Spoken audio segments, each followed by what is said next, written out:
Okay, good evening. Today we are continuing with our cost management lecture. We yesterday did some introductory things about cost management, but at the same time we also studied the cost benefit analysis, the project assessment, and in project assessment we talked about the strategic assessment, the technical assessment, and the economic assessment. And we said that one way of doing the economic assessment is cost benefit analysis. And in cost benefit analysis, we studied 5 different techniques: net profit, then it was payback period, then ROI, then NPV, and finally IRR. Now we are moving on to the actual processes of cost management, and the first one is plan cost management. Like you see in integration and scope and time, we had the first process of planning responsible for creating the management plan. So plan cost management is also going to be preparing the cost management plan. So this will outline the policies, procedures, documentation for planning, managing, expending and controlling the project cost, and the key benefit is that it will provide us the guidance and direction for project cost estimations and budgeting throughout the life of the project, and also the controlling of this cost. Cost management plan is naturally a management plan for cost, but is a part of project management plan. It describes how project costs will be planned, structured and controlled. Cost management processes, which are, you understand, there are 4. This one is the cost plan cost management, then the next one is the estimate cost, then determine budget, and the last is control cost.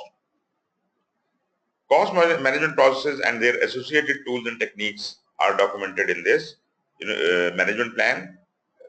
How we are going to do it, the estimation, the budgeting and control, the mechanism, the guideline is provided in the cost management plan. So nothing much new about it. It is almost the same as it was the scheduled management plan we developed before. Exactly the same of inputs, exactly the same tools and techniques. The only thing different is the output, and that is cost management plan here. So in inputs we had the project management plan, we need a charter, we need enterprise environmental factors and organizational process asset, and the same tools we use in scheduled management plan. They are the expert judgment, analytical techniques, because whatever the tools and techniques are to be used in estimation and budgeting, they have to be analyzed here and selected appropriately. Therefore, analytical techniques are to be known by those people who are actually establishing these guidelines. Then meetings with the people who are actually going to create these plans, the estimates and budgets, that has to be required, and only after doing all this we will be able to develop a cost management plan. You can see this cost management plan. Okay, there is a fault with the diagram here. It shows, if I can point it out to you, these 2 processes, can you see them? They are wrong. Yes, sir. They are wrong. What should there be? You see, here the first one should be 7.2, and 7.2 is estimate cost, and the lower one should be 7.3, and that should be determine cost.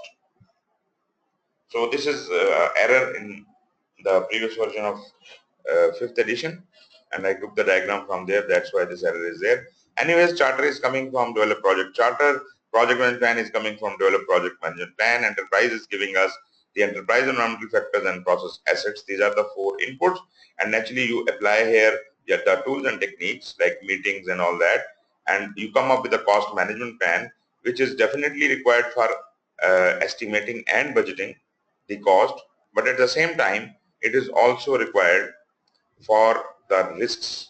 Just like in the case of schedule management, we needed to give the schedule management plan to these identify risk and perform quantitative risk analysis, because when risks are being identified, you have to have the rules based on which you establish the management plan.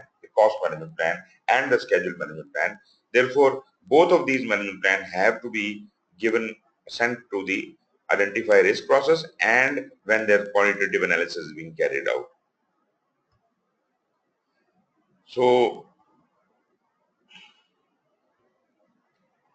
I don't need to go into the detail of these inputs. You already know and understand. It is just a repetition of previous things we have already studied. Okay, something about the cost management plan, what should be included in the cost management plan? There should be a unit of measure. How are you measuring the cost?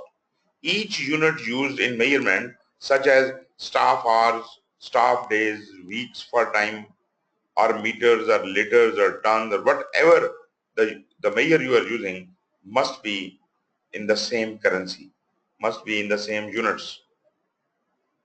Level of precision. The calculations you're making, what is the level of precision of that? Naturally, we do understand these are the estimates and they cannot be 100% accurate, but what level of accuracy you are assuming them to be? Your estimates are down to what level? Down to the pennies, or down to the dollars, or whatever you want to call it. So this has to be established and this level of precision has to be given. Moreover, a level of accuracy has to be provided. This is the acceptable range used in determining the realistic activity cost estimates. Like, you can say whatever estimate I'm saying, I'm giving, plus minus 10% of that is bearable. That is possible that the cost may rise by 10% or may go down by 10% at most. But if it goes beyond that, then it is out of my level of accuracy. Then we may have to give the organizational procedure links. You remember we created the WBS, and in WBS we have had a coding system. We provided a scheme of numbering the whole hierarchical structure. That numbering scheme should and will have to be referred here for reference purposes, because if I want to identify an activity, I should know its number, and I can allocate budget according to an activity number or a work package number. It provides a framework for cost management plan, allowing for consistency with the estimates, budgets, and the control of the cost. So while we are doing estimation or budgeting or cost control, we would be referring those work packages by their number. The WBS component used for project cost accounting is called the control account, and this is the level where we want to exercise the control control of the account. We call it control account. So this is a larger unit than a work package normally. If construction of walls is my work package, then the construction of the whole room might be my control account in the building. Each control account is assigned a unique code. Every control account has a code or account number that links directly to the performing organization's accounting system. So organization would refer to that head, accounting head or control account for all budgetary purposes. And the person responsible for managing that account would be answerable for that. Then we have control thresholds. Variance thresholds for monitoring cost performance may be specified to indicate an agreed upon amount of variation to be allowed before some action needs to be taken. Thresholds are typically expressed as percentage deviation from the baseline plan. We just talked about the level of accuracy. So we are actually referring to this level of accuracy in control threshold. If while controlling the cost, I see that my estimates are the actual happening actual expenses are going over my accuracy level, then it is crossing beyond the control threshold. So that means I must be alarmed and I must put it right. I must move a change request or do something about it.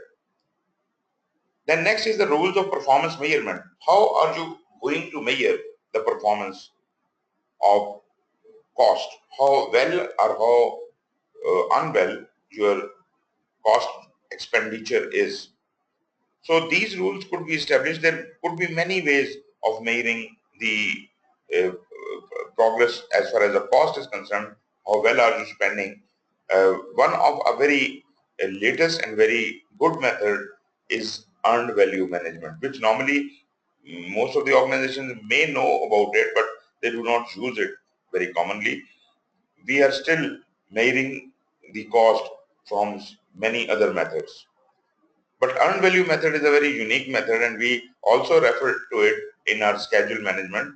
And we said this is the method in which we can measure the cost as well as schedule simultaneously on the same scale.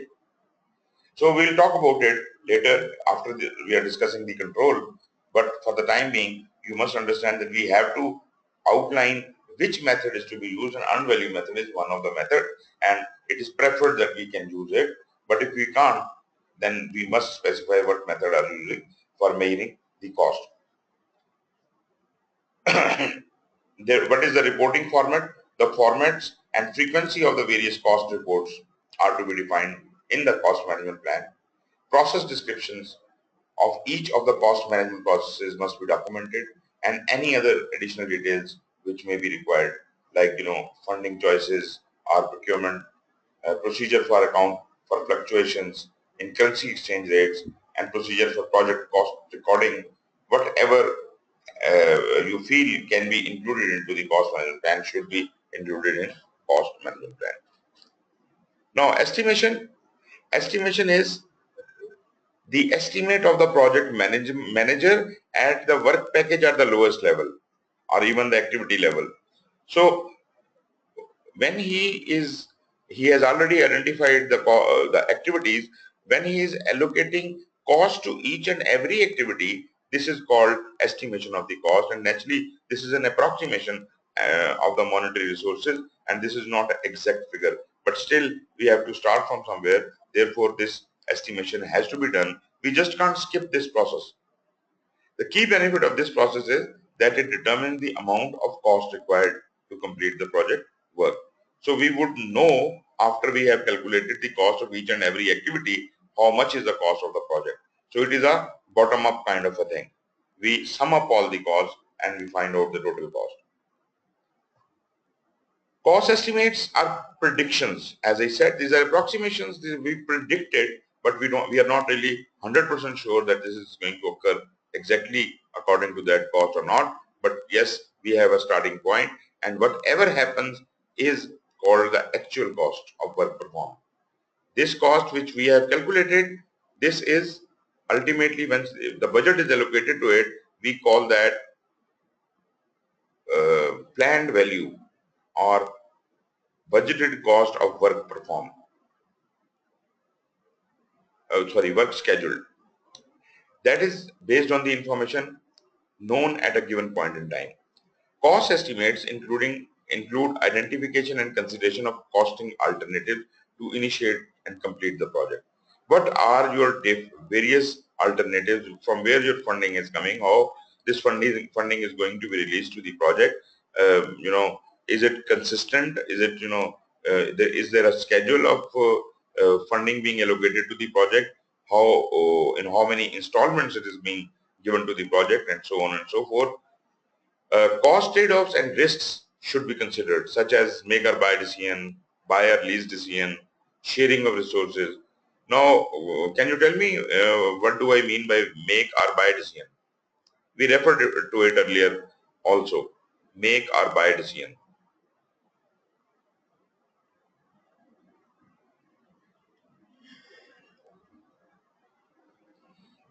Sir, same thing we were discussing. If we are going to consider our luxury or peace of mind or like whatever, and depending on our budget and our plans, so that we would decide if we have to make it ourselves or buy it. Exactly. But you see, you must understand that we are not making the same decision which we discussed earlier.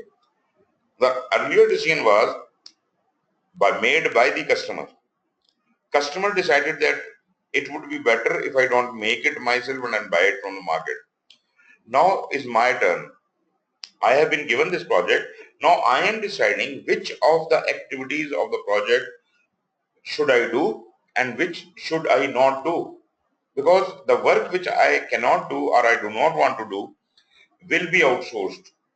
So it is not only the whole project which has been outsourced to our company, but now while doing this job, I am outsourcing parts of my project to subcontractors, maybe for procurement, maybe for some other job.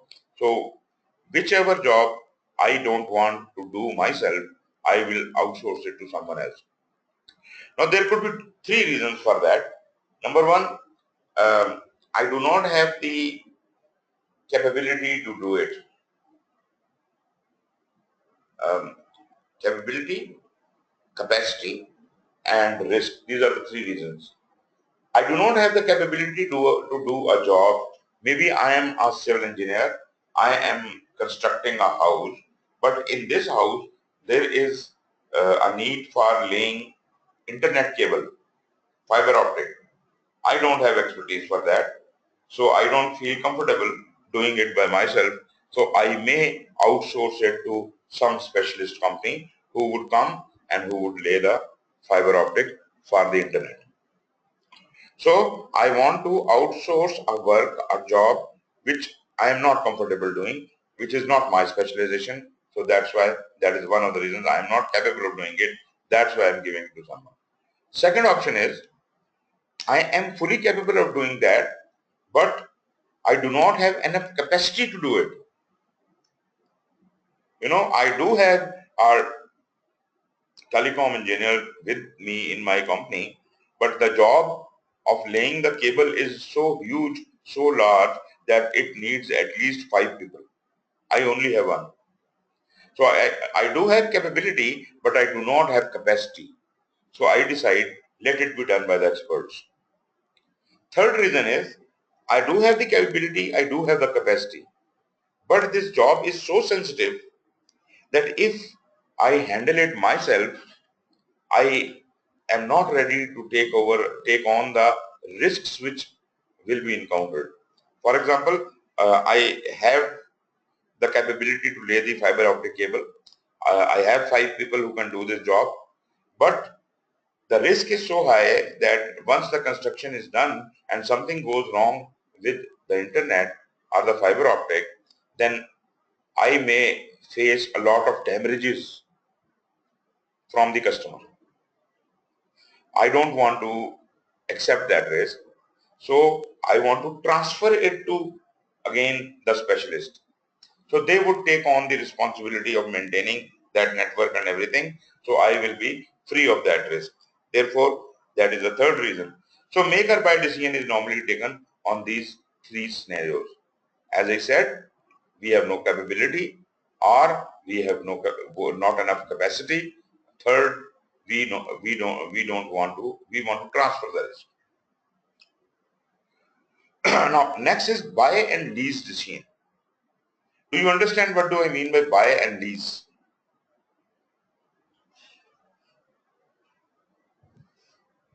Buy and lease.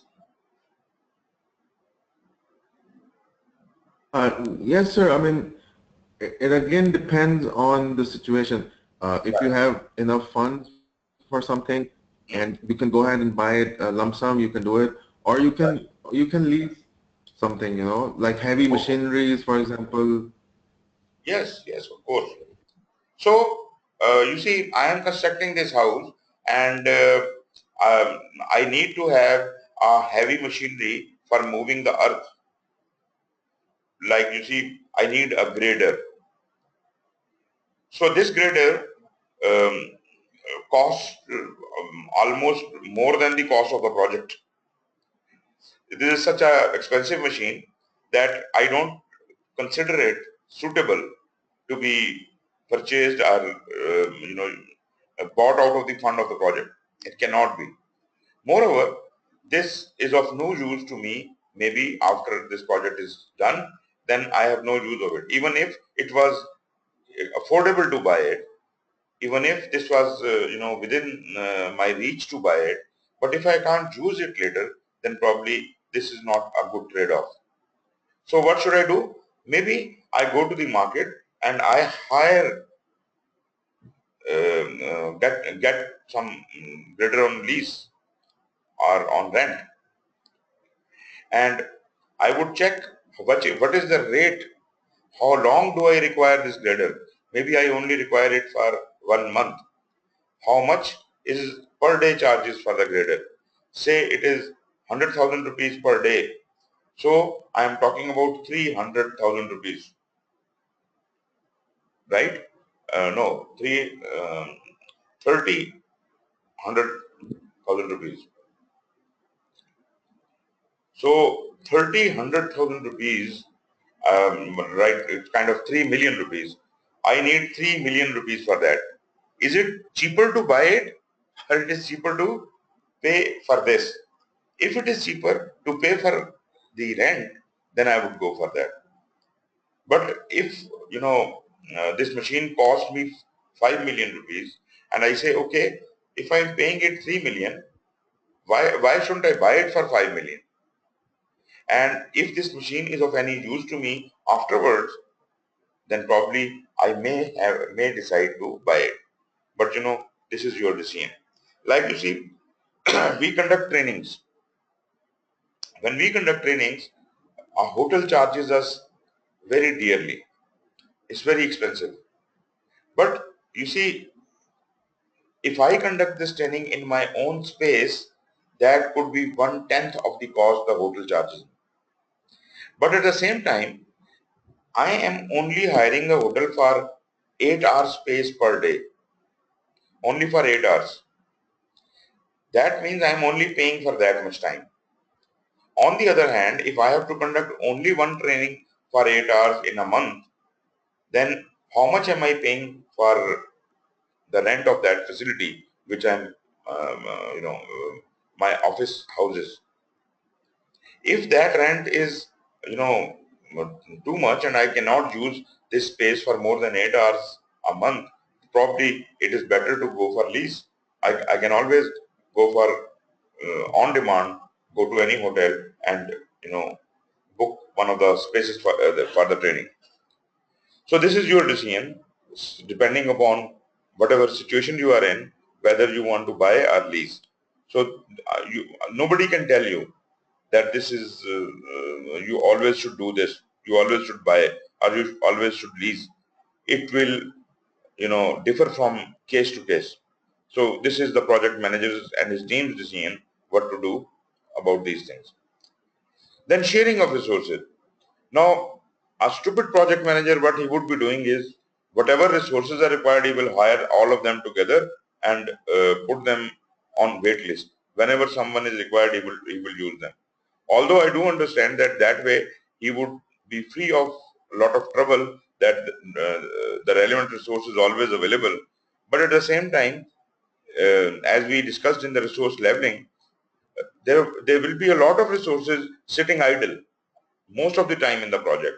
So you will be spending maybe 2 times or 3 times more money than is required to be spent on resources, which is not feasible. Therefore, I must make an efficient and effective mechanism of using the resources, as if they can properly share. They just can be acquired just in time for the job to be done, and then they should be moved to another job. So their idle time should be reduced. So these are three trade-offs which a project manager must understand while estimating the cost in order to achieve optimal cost for the project. As we said, in schedule management, critical chain provides us a mechanism of optimal scheduling. So here, these three things provide us a mechanism for optimal costing. So in both ways, in whether we are talking about schedule or we are talking about cost, we want to be optimally, planned.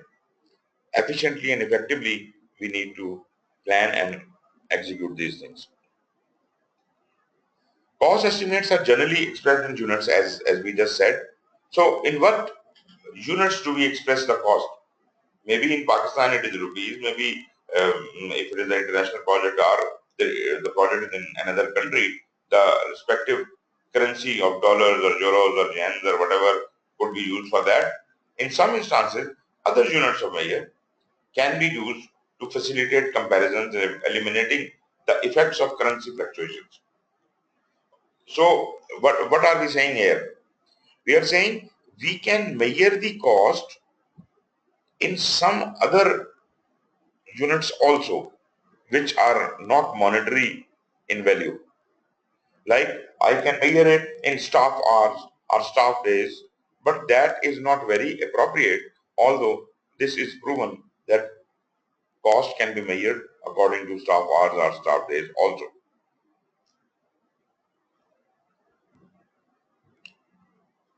Estimate accuracy, we already talked about the accuracy and the thresholds. Cost estimate should be reviewed and refined during the course of the project to reflect additional details as it becomes available, and assumptions are tested. You see, as we already said, it is approximation. So at this time when I'm planning something, estimating something, my best guess is that this will cost me 100 rupees. But after a few days, I learn some new facts due to which I am now sure that this will cost me 90 rupees. So you see, my cost estimates must be revised as soon as additional information becomes available or my initial assumption is proven wrong. So assumptions must be continuously tested and the estimates must be updated. The accuracy of your project estimate will increase as the project progresses through the project life cycle. So as we keep moving ahead in the life of the project, our estimates will become more and more established. Our accuracies will be even better because we would be reviewing the facts. The facts would be revealed to us, and in accordance to that, we will be able to improve our estimates over the period of time. Okay, I did tell you yesterday different types of estimates. Let me represent to you four types here. Well, the first two types are generally considered to be the same, but just to differentiate, I have put them separately. One is lump sum estimate, the other is rough order of magnitude. As I said, generally people, use them interchangeably. Lump sum estimate is a rough order of magnitude, but I just differentiated in a way that we can represent the accuracies accordingly. A lump sum estimate, let it be an estimate when we know almost nothing. When I am just making a very broad kind of approximation, as I said before, well, somebody asked me, how much will a house cost? So he didn't tell me which location the house is. He didn't tell me how much area of the house is, how many bedrooms going to be there, what kind of construction that person requires. But I am expected to respond with a lump sum estimate. So the first thing which comes to your mind are the general statistics which I have ever heard about. I would say, well, you can make a house in say 20 crore rupees. So 20 crore rupees probably is my guess, is a very wide approximation. So such like guess which is not based on a lot of facts and which is just uh, given at the spur of the moment would not be very accurate. So if I said 20 crore rupees, then the accuracy of this estimate would not be very good, and that would be that could a good lump sum estimate would have a variance of minus 50% plus 100%. That means what is minus 50% of 20 crore? 10 crore. What is 100% of 100% addition of 2 crore? That is 4 crore.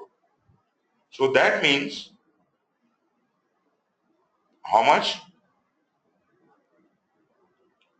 Sorry, 20 crore was my estimate. So from 10 crore to 40 crore, this house should be made. Are you getting me? Yes, sir. We are defining the minimum and the And maximum.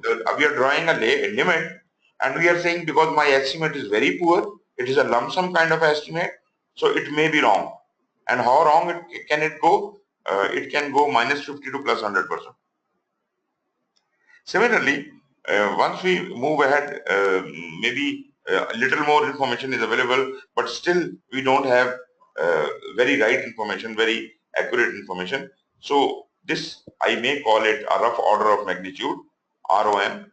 This estimate could be -25 plus 75. So if my estimate was 1 lakh, so it could be varying between 75,000 to 1,75,000. So if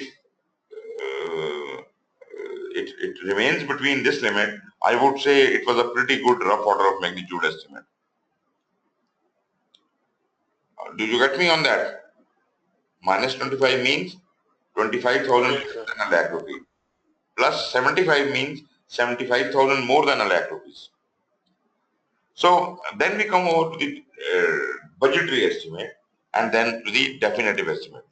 Now, let me first talk about a definitive estimate. Definitive estimate is the estimate created by the project manager, right? And this is the most detailed and most definitive estimate. So this estimate would be the most accurate estimate. And the total variation allowable in this estimate is -5% to plus 10%. On the other hand, the people who are allocating me the budget, they do not go into the nitty-gritty of those estimates, but they try to aggregate the values, they try to do parametric estimating, they try to make very intelligent and fair guesses, and uh, those could be very applicable. Those could be pretty detailed, but at the same time not as detailed as the definitive estimate. So their accuracy will range between -10% to 25%. So if the estimate is 1 lakh, so that should vary between 90,000 and 1 lakh 25,000. Now once I create a definitive estimate, by 1 lakh, the accuracy would be 95,000 to 1 lakh 10,000. You see, more we go into the detail, more accurate we become. Now, I will also tell you here uh, how the budgetary, the people who are dealing with the budget, how do they check your definitive estimate? Naturally, they are the people who are going to allocate you the budget. So, if they do not allow, they do not agree with your definitive estimate, then they must have a good reason. And what could be the good reason? Actually, as I said, definitive estimate, people do not go to the down to the level of activity estimates. Down to the level of activity estimates is done by the project manager, and that is called the definitive estimate. They are just going to have broad estimations like, um, if I have to construct a house, what is the construction rate in the market? Say it is 4,000 rupees per square foot. How much is the house? Say it is 2000 square foot. So simply they will multiply 2000 multiplied by 4000. So whatever figure comes out, this is their estimate. This is the budgetary estimate. So let us take this example. 4000 multiplied by 2000, that comes out to be 8 million, right? 8 million. So 8 million, what is the budgetary limit? 8 million means 10% less and 25% more. What is the 10% of 8 million is 80,000 rupees, 80 lakh rupees.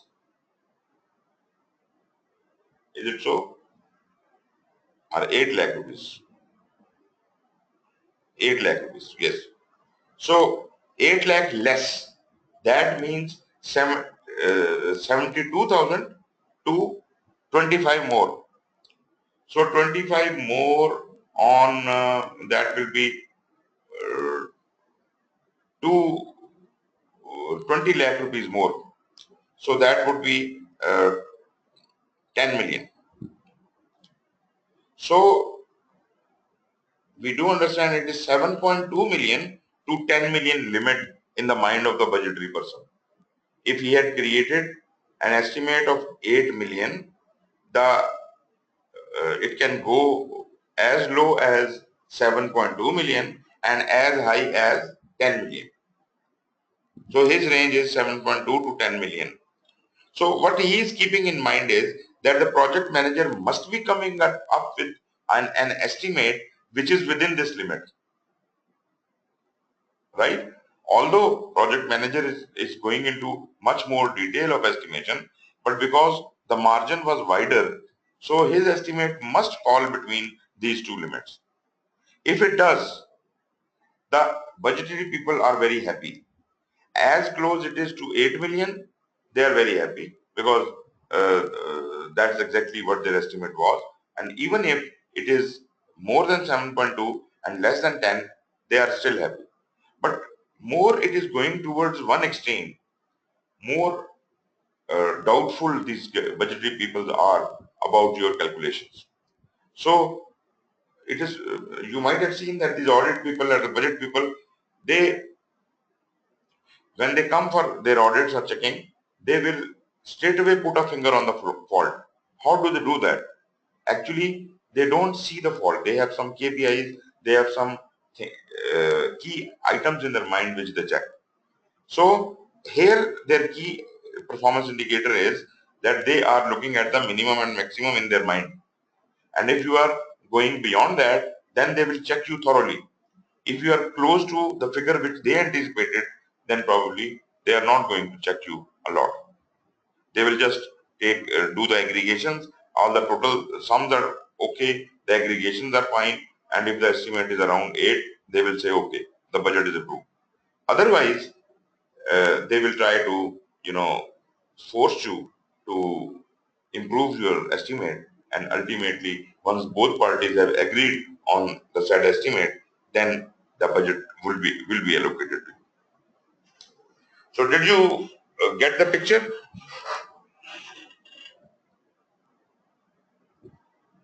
Yes, no, sir. Yes, sir. Yes. Okay.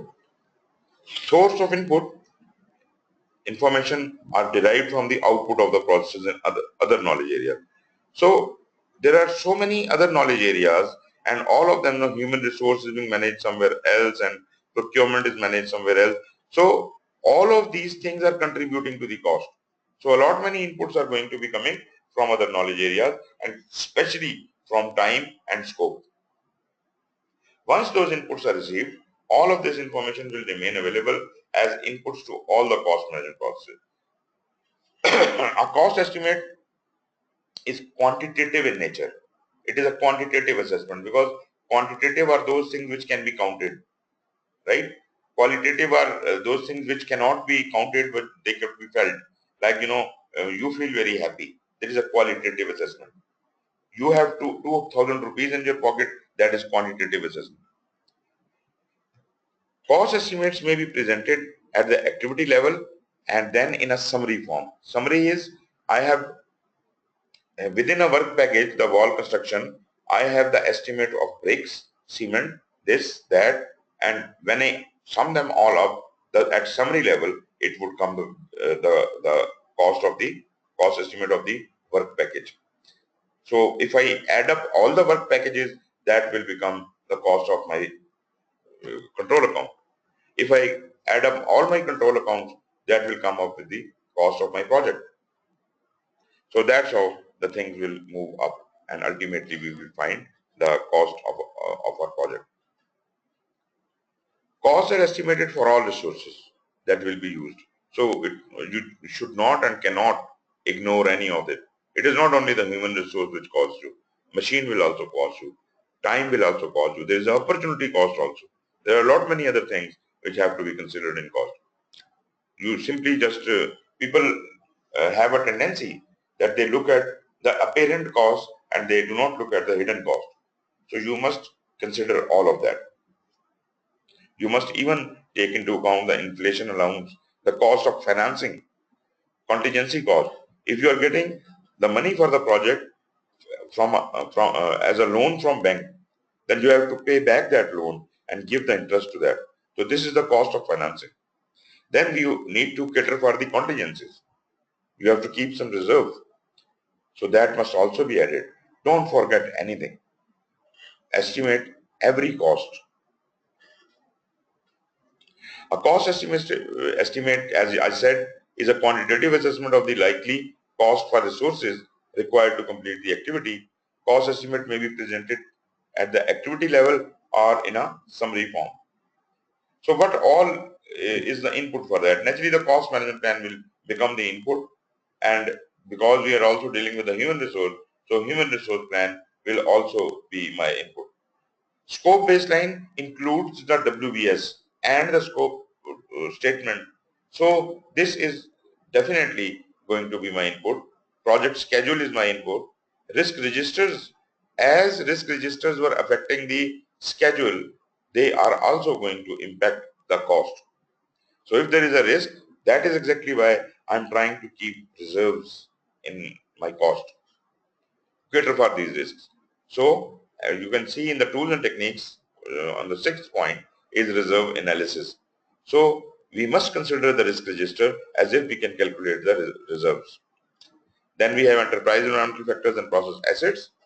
Tools, most of the tools are, we already know them, like expert judgment we know, analogous estimating, yes, we used it in scheduling also. So when we were estimating the duration of the activities, we also used the analogous estimating, and analogous estimating was from our previous experience, how much time does it take to do this job. Now what we are doing, how much money will it take to do this job. So we still can take some kind of analogy from previous experiences. Parametric estimating, as I was indicating earlier, that could be, the per square foot cost of something, and from that you calculate the cost of the whole thing. So if one parameter is available, you multiply it with the whole thing and ultimately find the total cost estimate for that item. So this is called parametric estimating. Bottom-up estimation is you calculate the detailed cost of each and every activity and then sum all the costs up to find the cost of the project. 3-point estimate, where your estimates are not really, your source of your information is not very accurate, or it is very varying, or it is very doubtful. In that case, you will go for the 3-point estimate, that you will take into account the opinion of so many people. Some of them will be optimists, some will be pessimists, but most of the people would be saying one thing about the cost. So you will go for a 3-point estimate, you will use that, and ultimately you will calculate estimated cost for that. And the formula will remain the same. Previously we studied the formula for time. We said optimist time plus 4 times the most likely time plus pessimistic time divided by 6. Here it is not time, it is cost. So most optimistic time plus 4 times the most likely cost. Most likely optimistic cost, most likely cost 4 times, and pessimistic cost 1 time. Whole divided by 6 will give me an estimated cost for that activity. Reserve analysis is to cater for reserves in each and every activity as far as the cost is concerned, cost estimate is concerned. As I said before, in time management, you can not have a standard reserve rate for all the activities. You can't say 10% reserve in everything, because that is not going to be fair with all the activities. Some activities will require reserve, some will not require reserve. Some will require more reserve, some will require less reserve. So whatever reserve is required, it has to be treated on case-to-case basis. Each activity has to be assessed how much sensitive this activity is, and more sensitive an activity is, more reserves it deserves. More risky an activity is, more reserve it deserves. And it should not be split. These estimates, these reserves should not be split. Like you see, as I said, If you need a reserve of a chair, that could not be a 10% chair. That could be a one whole new chair. That is 100% reserve. On the other hand, if something is divisible, then we can have that much percentage of uh, reserves allocated to that. Cost of quality, yet another concept we'll study in the chapter of quality. Cost of quality generally includes two types of cost of good quality and cost of poor quality. Cost of good quality is cost of conformance. How can we conform to the cost, to the quality? To make sure that the requisite quality is achieved, we have to spend some bucks. So the money you spend in those actions or activities which will ensure that your quality does not go wrong is the cost of conformance. And poor quality is cost of poor quality or cost of non-conformance is the damage which occurs at the end when the quality flaws are caught. So you have to, maybe you are, somebody sues you, takes you to the court and there is a big settlement, or maybe you lose your repo and market doesn't stops buying things from you.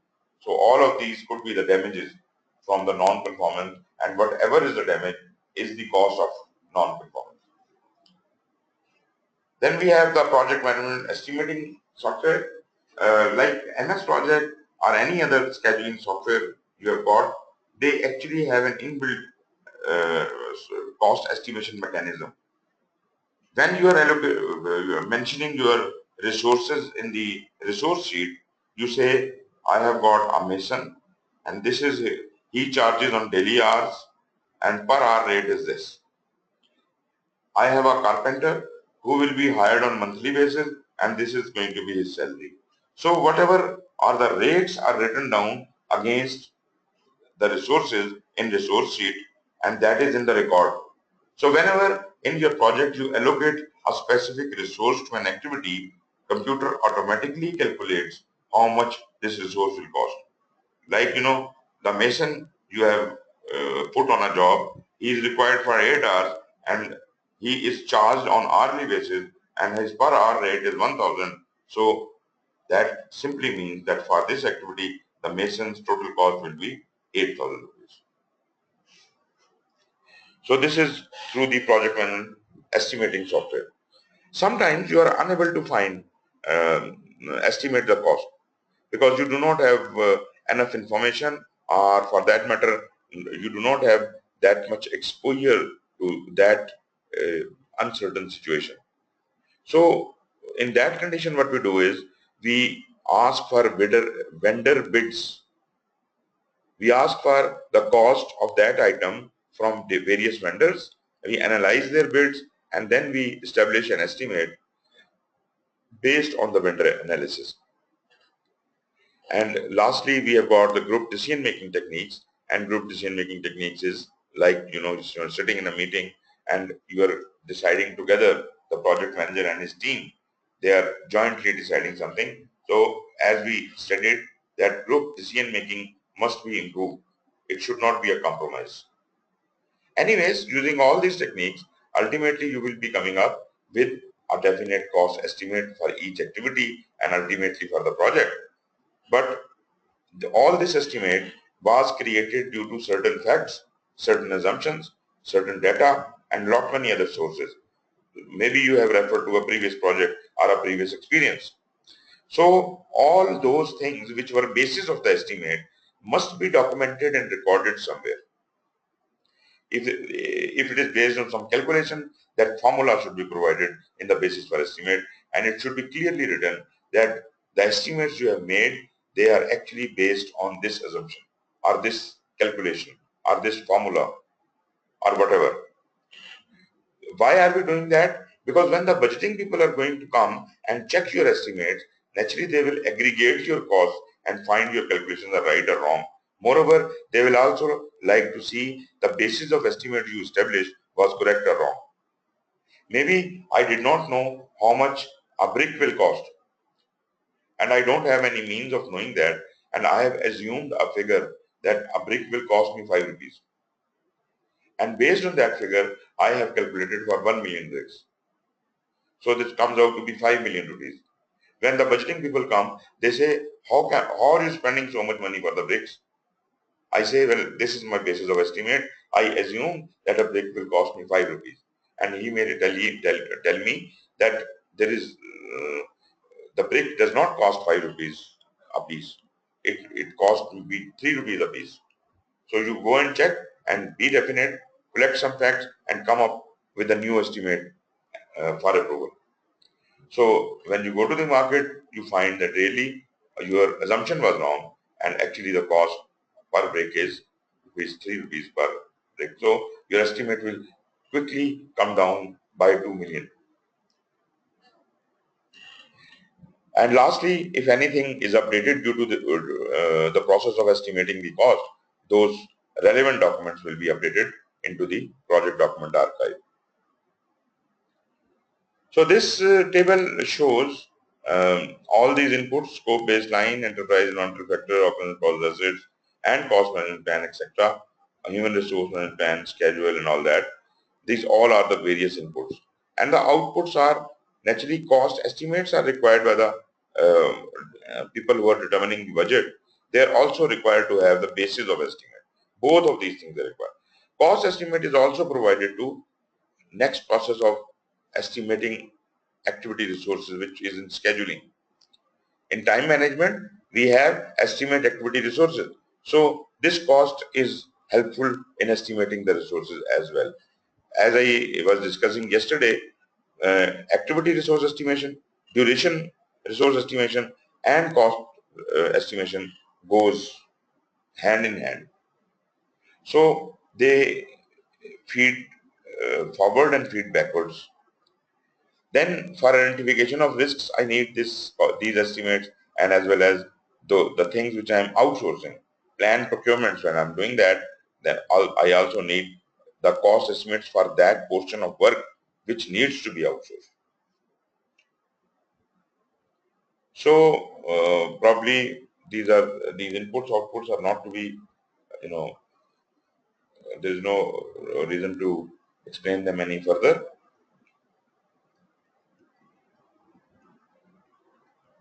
These tools are defined, as I said.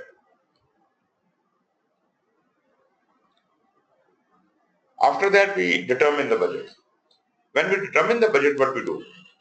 As I've already explained a lot, the people who are responsible for determining the budget will come and check your cost estimate.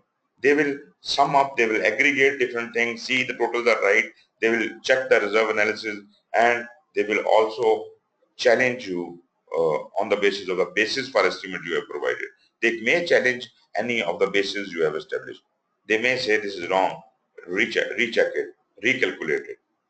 On the other hand, they also have some preconceived idea how much the estimate should be. So their budgeted estimate is something, as I said, 8 million rupees. So what they are expecting here is they are trying to find something close to that. And I told you the limit for them is 7.2 million to 10 million. So between 7.2 and 10 million, if your estimate is in between that, they would comfortably, after a little bit of checking, they will say, okay, your estimate is according to our expectations. On the other hand, if your estimate is higher, they will challenge you.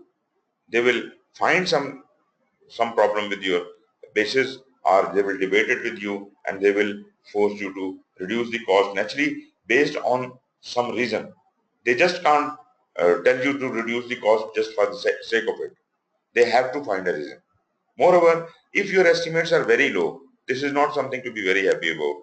Your estimate is 5 million and the budgetary people, they assume that it should not be less than 7.2 million, because if it is to be done in less than 7.2 million, then it might harm the quality or something. So they may ask you to show your estimates and the basis of your estimate, and they will check what have you left out. Maybe you have left out a complete branch of work, or you have left out the reserves, or you have left out something else. So they will point you out to that direction, as if you can add that cost into your estimates, and ultimately the budget can be established.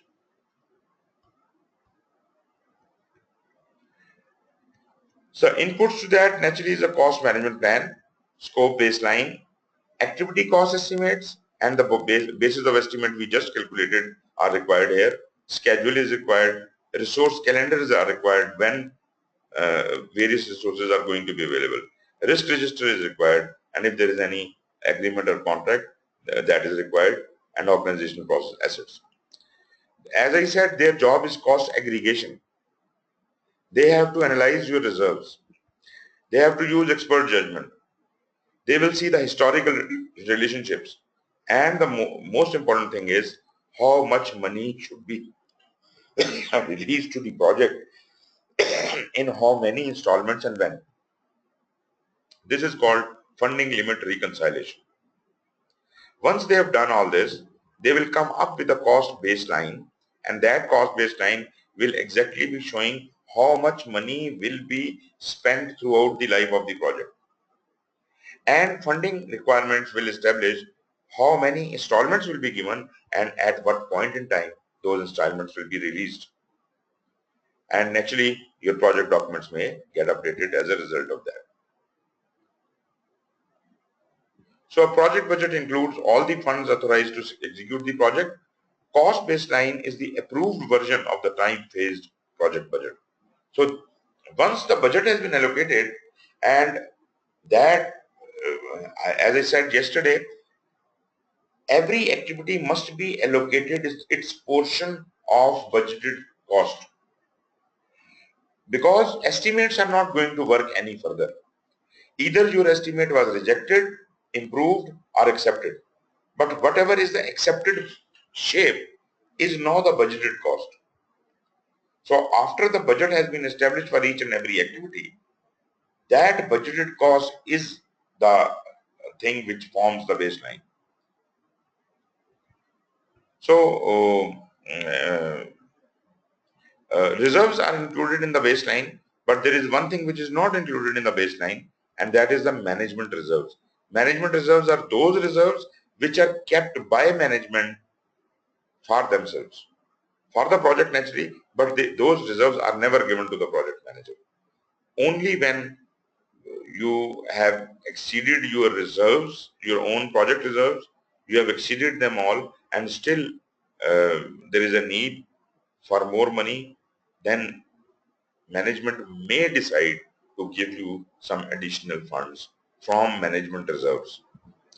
That's why it is not included in the cost baseline. So these are all the inputs and tools.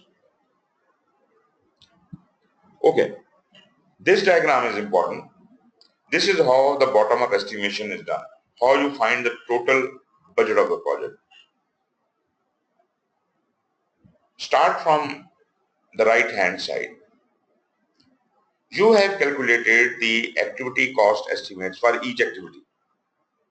And for each activity, there might have been some reserves. Some activities have 10% reserve, some have 5% reserve, some have no reserve, some have even 100% reserve. So add that contingency reserve into each activity, and with this contingency reserve added, add up all the activities of our work package. That will give you the cost estimate for that work package, right? So what forms the work package cost estimate? Work package cost estimate includes all the activities within their work package, their cost and their reserve is added up to find the work package cost estimate. Then work package may have its own reserve placed on top of it. So all the work packages within a control account along with their reserves sum up to the control account. Say your whole project has got 10 control accounts. Sum of all those control accounts is my cost baseline. Control accounts do not have reserves. Finance people do not have any reserve. Only the people who are working on the project, on the work packages or on the activities can have reserve. Control accounts cannot have reserve. So control account is simple addition of all the contingency reserves and the work package cost estimates, and cost baseline is simple addition of all the 10 control accounts. And this is the cost baseline we follow. On top of the cost baseline, there is management reserve which is kept by the management for themselves. They will allow that. We have no right on the management reserves, and they are never given to the project until and unless project is in really a bad shape, and management decides that something from the reserves have to be given to the project. If we sum up the cost baseline and the management reserves, it is the total project budget. So total amount is project budget. Are you with me on that?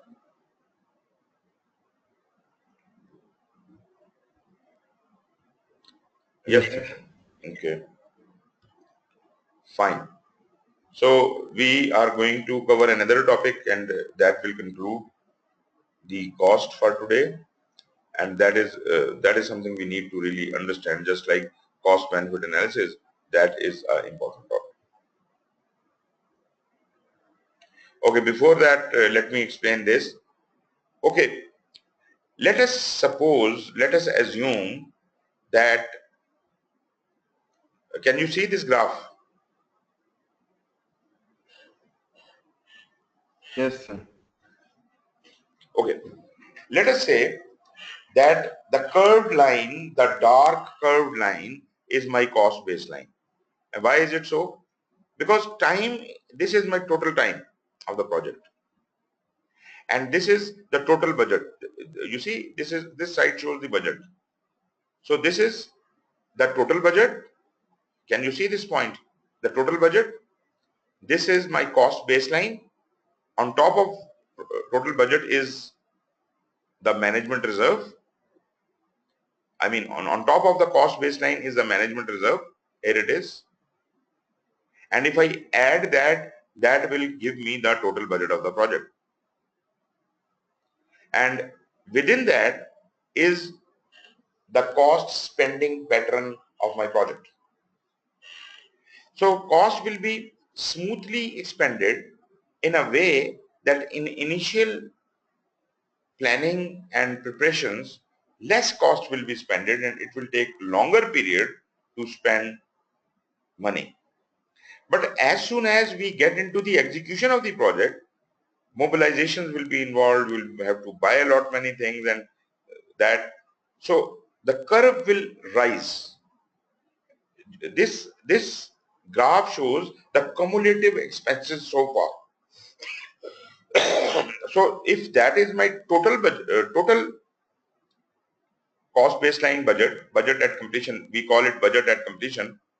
This is my budget and completion. Then at this point in time, I have spent this much. I should have spent this much. At this point in time, I should have spent this much. At this point in time, I should have spent this much, and so on and so forth. Till the last day of the project, I should have spent the total budget at completion, BAC. The highest point of your cost baseline is called budget at completion. And any point on this baseline is the present value of at that point. If I point to this portion of the graph, then just draw a perpendicular from downwards, draw a perpendicular to this point. This is the point in time when this much of money should have been spent on the project. Pick any point, say this point. Draw a straight line upwards. This is the point in time when this much money should have been spent. And this is the point in time, this is when the project finishes. This is the point in time when the whole cost baseline would be expended. You understand my point? This is all our estimate and budget. Rather, it is the budget. Now the problem is, this is what we anticipated that this should happen. The dark curved line shows my anticipation and my budget. But the things will not happen as I expected. And when I start plotting the actual spending, that could form a different line. Actually, I wanted the project to start at this point, but it started with a delay of 1 week. So the first money spent was on this date, whereas it should have been on this date. So it started 1 week later. And then you see, I should have done the point when the project actually started, we should have been here. One week of work should have been done, which we have not done. So we are behind the schedule. We are behind the schedule. But how much cost we have spent? So far we have not spent any cost. So we did not do the work and we did not spend the money. But on one side it is bad because we did not do the work.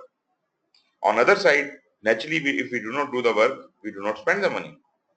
But when the expenditures start incurring, we keep plotting how much money has been spent so far. And this curve, the dotted curve, is for the expenditures. And every point on this dotted curve shows the actual cost which is being spent. So if I take a dot here, then at this point in time, this much money has actually been spent, right? And how much should have been spent by this? This much money should have been spent, but this much money only had spent. So due to this delay, the project will not complete within the cost baseline. It will exceed and extra expenses will be incurred, and those extra expenses are taken out of the management reserve. You see, this much of the management reserve will be used in the project. So this is our analysis. Moreover, what are these stair type dotted lines? These stairs are my funding requirements. When the budget was established, at that point in time, the whole project budget was allocated and it said, you will get this much money to be spent over this much time. Then you will get another installment of this much money that will be spent over this much time. Then another installment of this much money to be spent over this much time. Then the last installment of this much money which you should have spent by this much time. But the last step of the stair is beyond the cost baseline, and that is if something happens wrong in the project due to which management reserves have to be given, that would be the very last installment. So it may or may not happen. If we do the project within our cost baseline, then probably we will never need to use the management reserve. So the last stair is not going to be used in that case. Did I make myself clear here?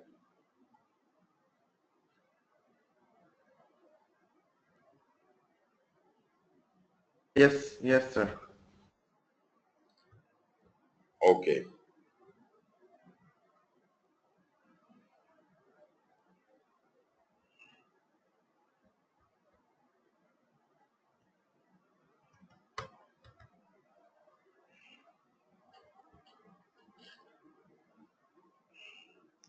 Okay, coming over to the control cost. This is monitoring the status of the project to update the project cost and managing changes to the cost base. And our estimate or our budget was based on approximation, although a very good approximation, but it was still an approximation. Actually, what will happen would be different, and naturally we will check our approximation in accordance with the actual facts, and we will find how much ahead or behind we are from our plan. And if there is any change, we will have to manage that change. We will have to control that change, because if we are spending more then it is likely that we will keep spending more, and ultimately we may end up spending many times more than the project budget. So if I realize this thing right at the point I have started spending more, I can put a check there. I can control it. I can curb the bad habits of spending and ultimately control it and bring the project back on track. So the damage after this correction, the damage will be minimal.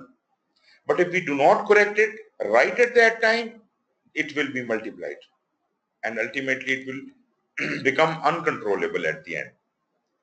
The key benefit of this process is that it provides a means to recognize variance from the plan in order to take corrective action and minimize the risk. So in cost control, just like, again, not much different from what we have seen in the schedule control and the scope control. Exactly, the procedure is the same. Especially it is more like the cost control, schedule control, but the tools are different. So what do we get here? We have the project management plan, we have project funding requirement. This is something new. Project funding requirements is only related with the cost. So the project funding requirements we have estimated in, we have determined in the determined budget process. Those funding requirements would be input, and we will see how those stairs are made. Work performance data. Whatever we do, that will generate some data in execution, and that data will actually tell us the actual facts and figures. Those actual facts and figures have to be compared with the project management plan, which includes the cost baseline and everything. So we will compare it with the cost baseline and see how well aligned we are with our plan. If we are not, then we have to do something about it. And we need the organizational process assets. This is a time when we must understand what an earned value management tool is. Although many people do not use it in projects, it is not a mandatory requirement, it is not compulsory, but it is preferred that a good organization practicing good practices should be using earned value management. So I'll just talk about the earned value management, and based on that earned value, we will do the forecasting. We will determine two complete performance index.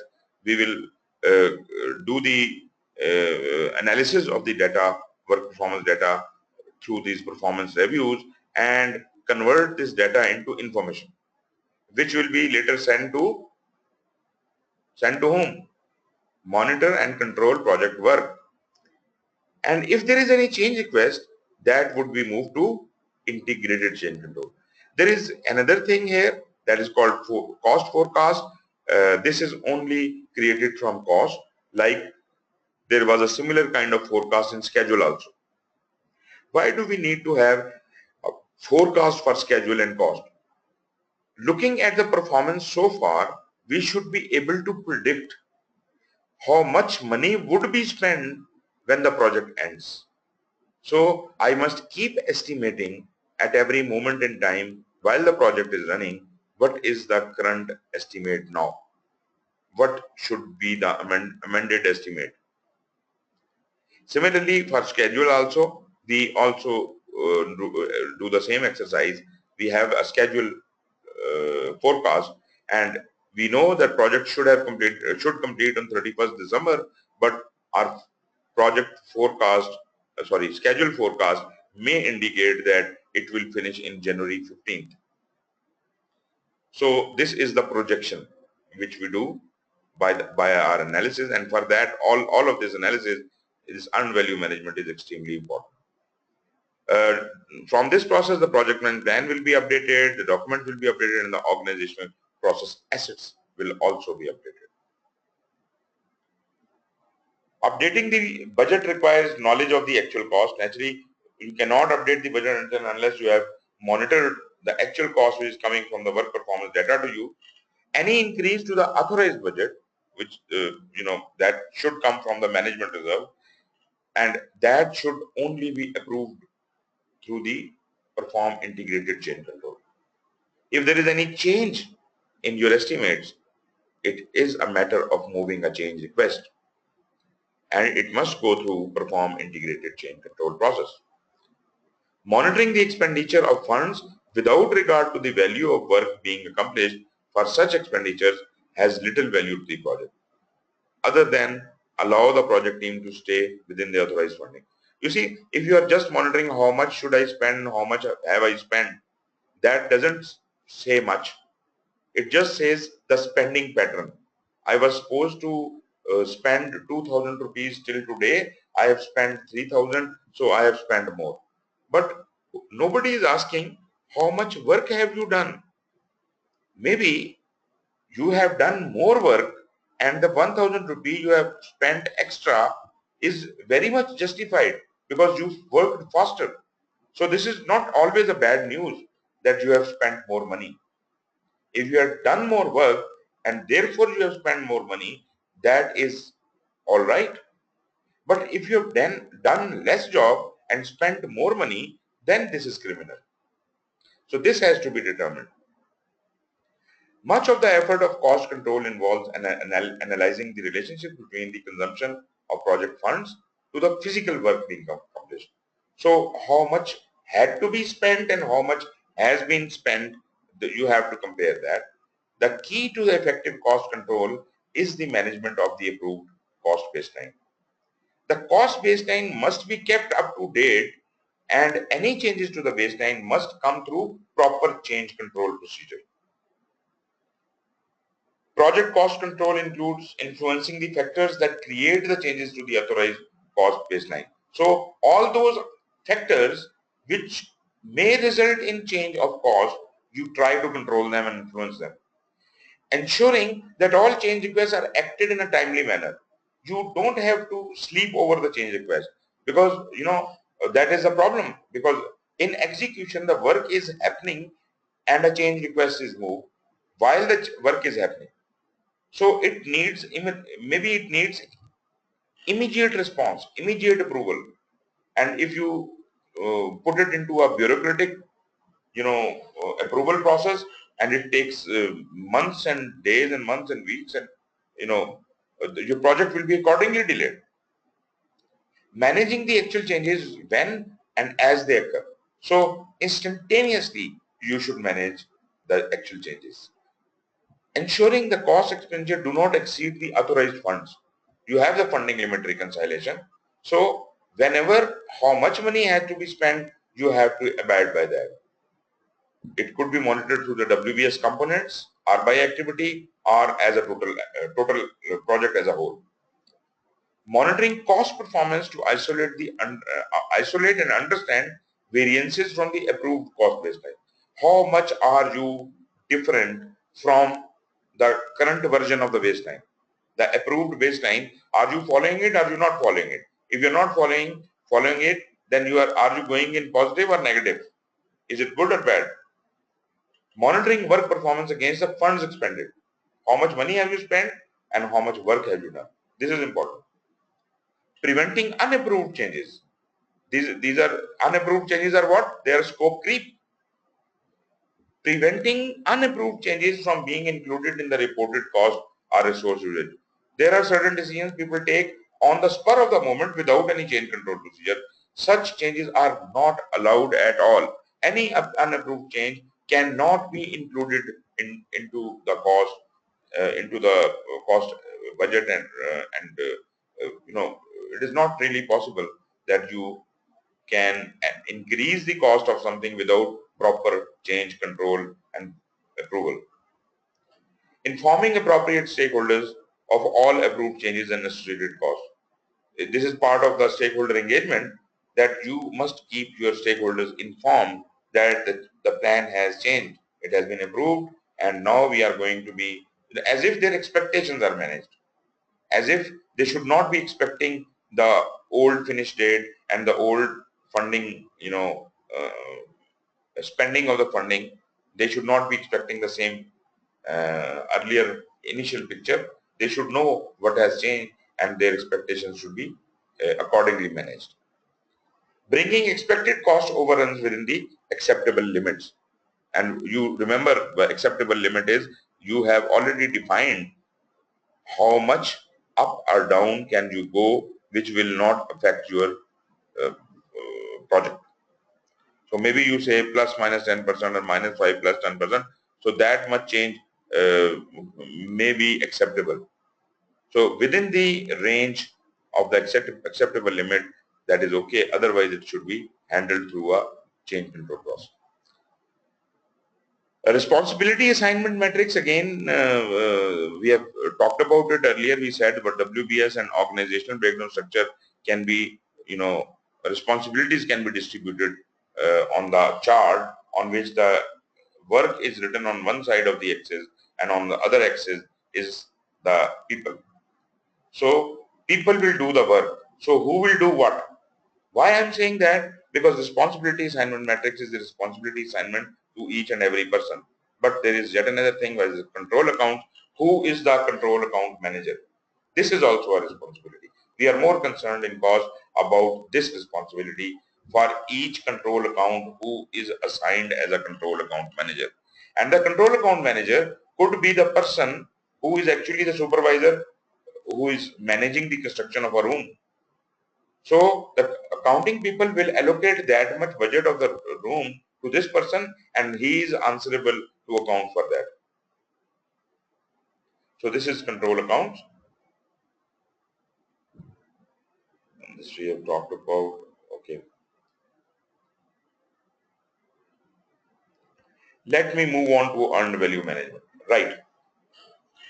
Now, very quickly, I'll try to establish the concept.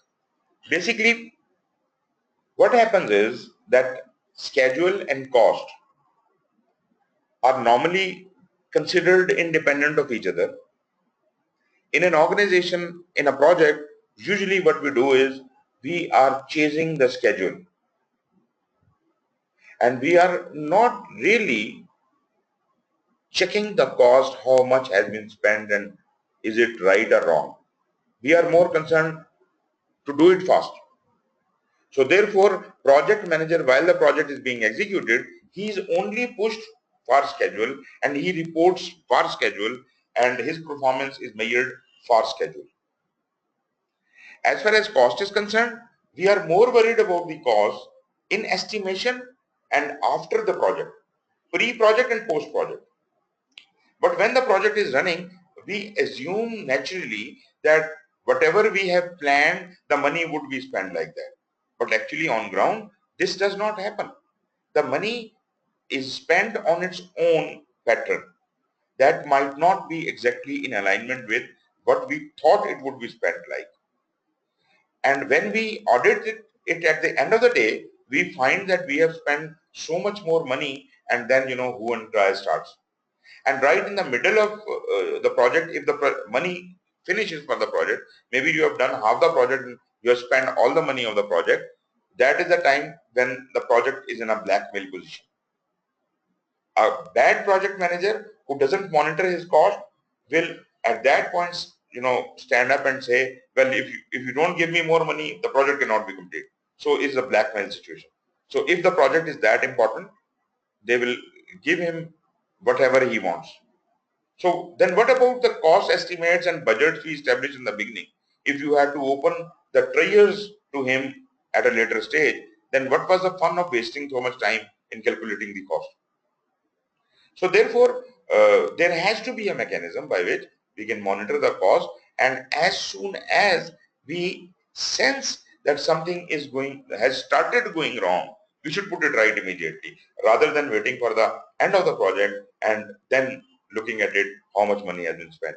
Trust me, I have written a paper on left bank outfall drain project, and that was a international project in Pakistan. NGOs, 12 different NGOs were giving funding for that.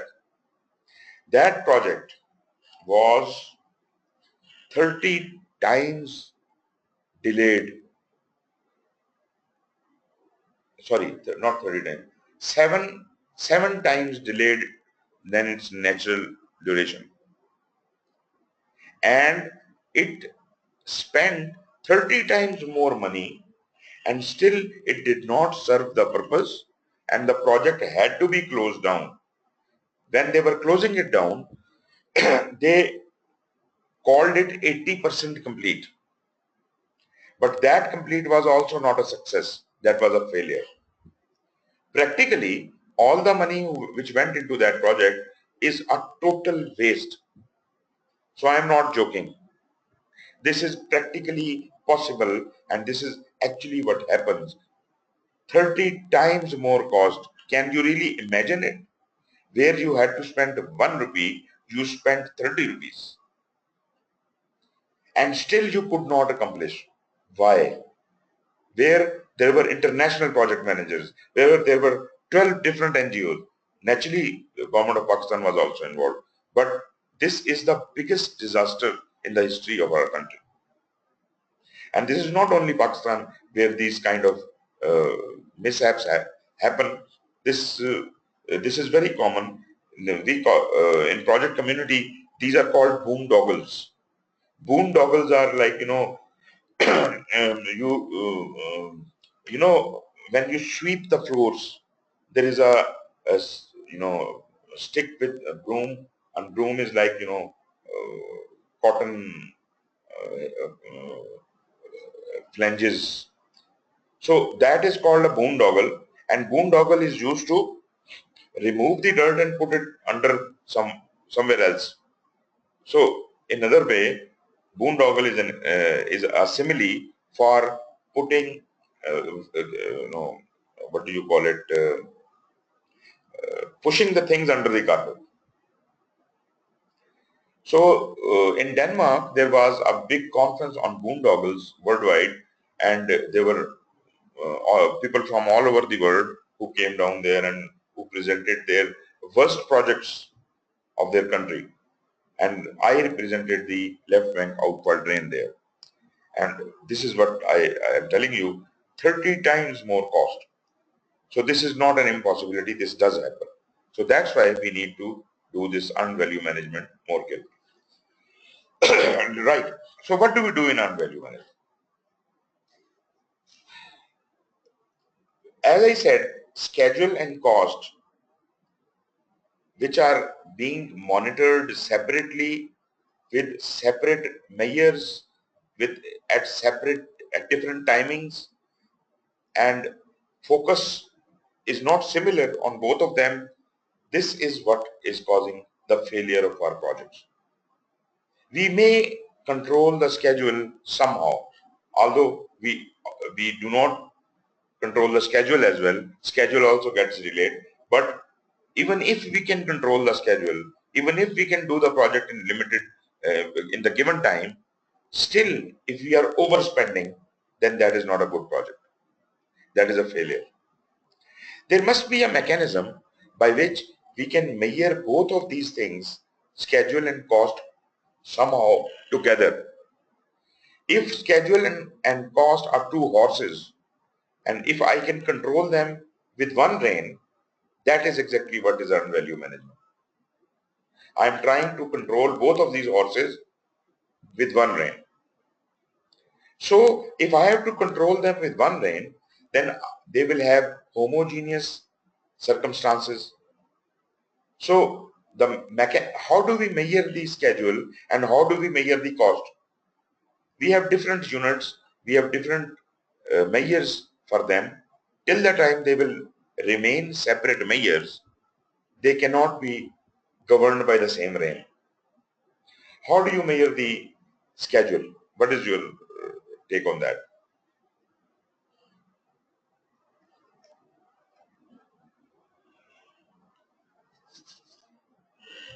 How do you measure the schedule? Progress. Sir, what do you mean measure? Like Like, we, I asked you what is the progress of the project. So how do you give me the progress?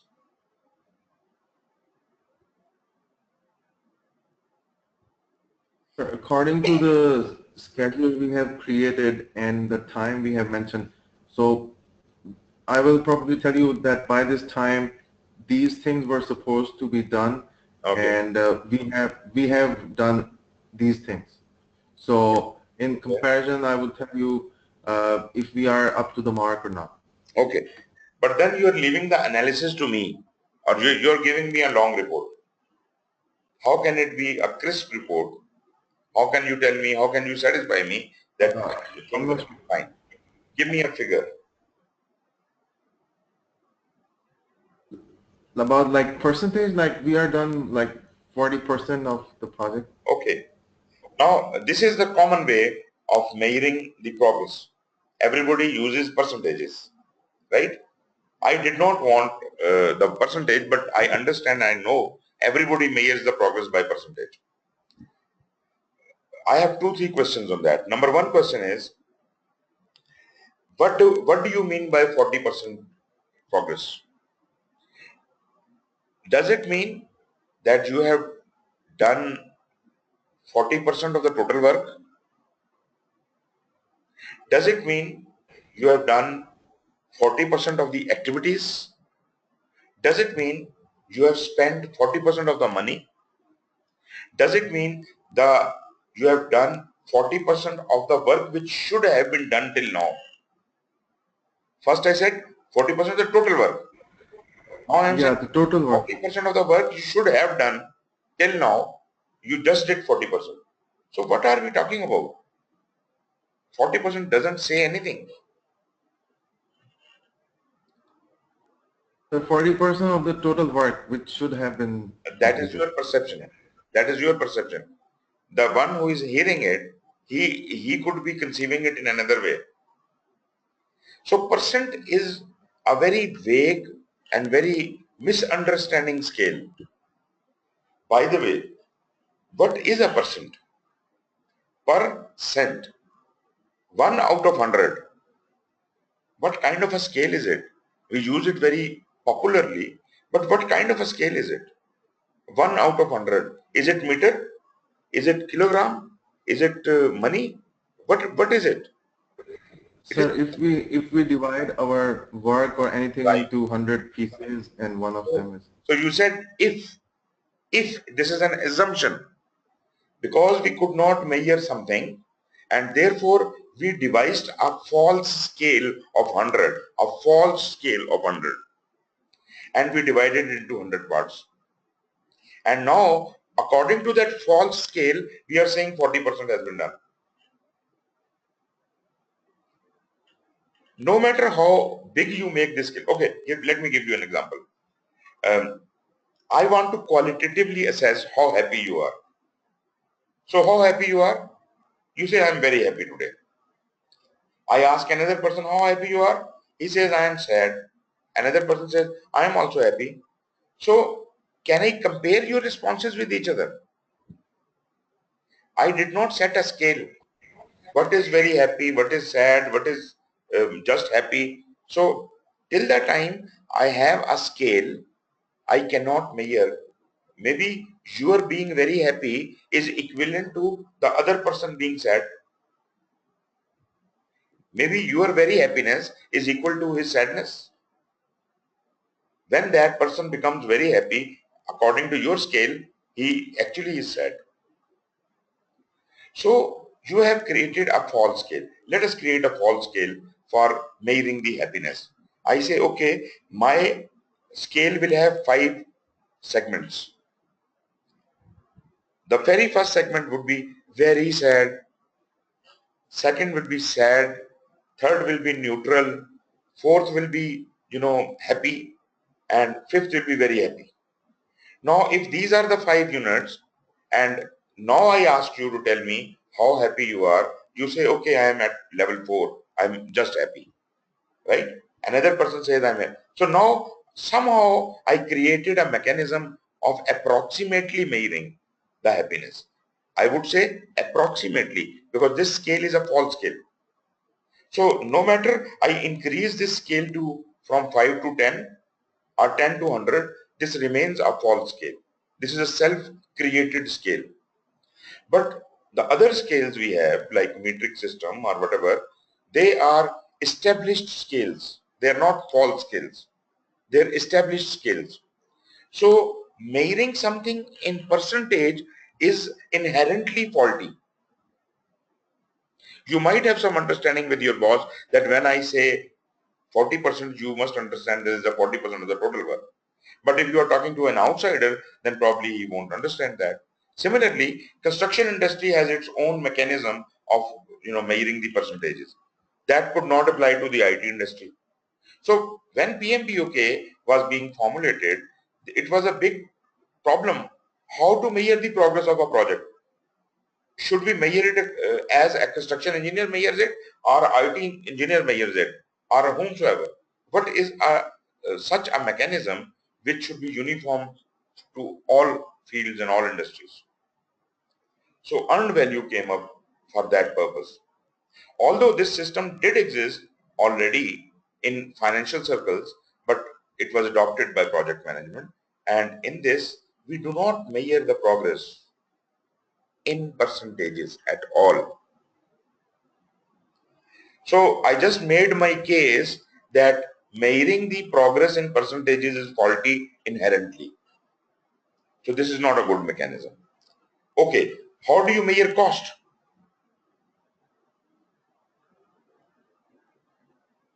In terms of money, sir? Money. And Numbers? money is a definite scale. Money is a definite scale.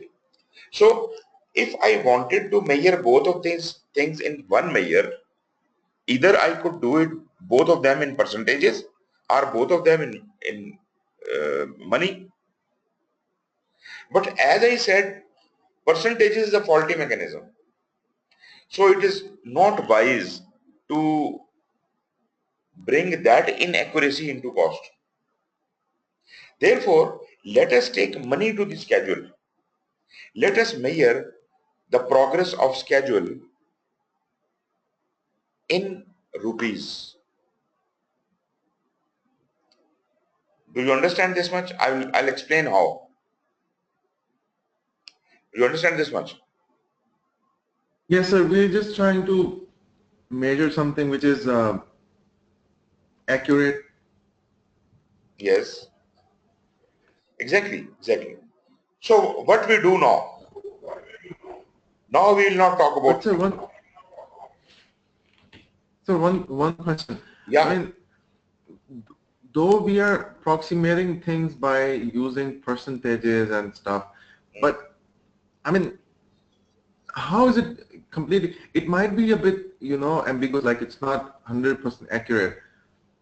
But it can be 100% accurate as well. Like, The I cost. mean, how can we say it's completely not true or not usable?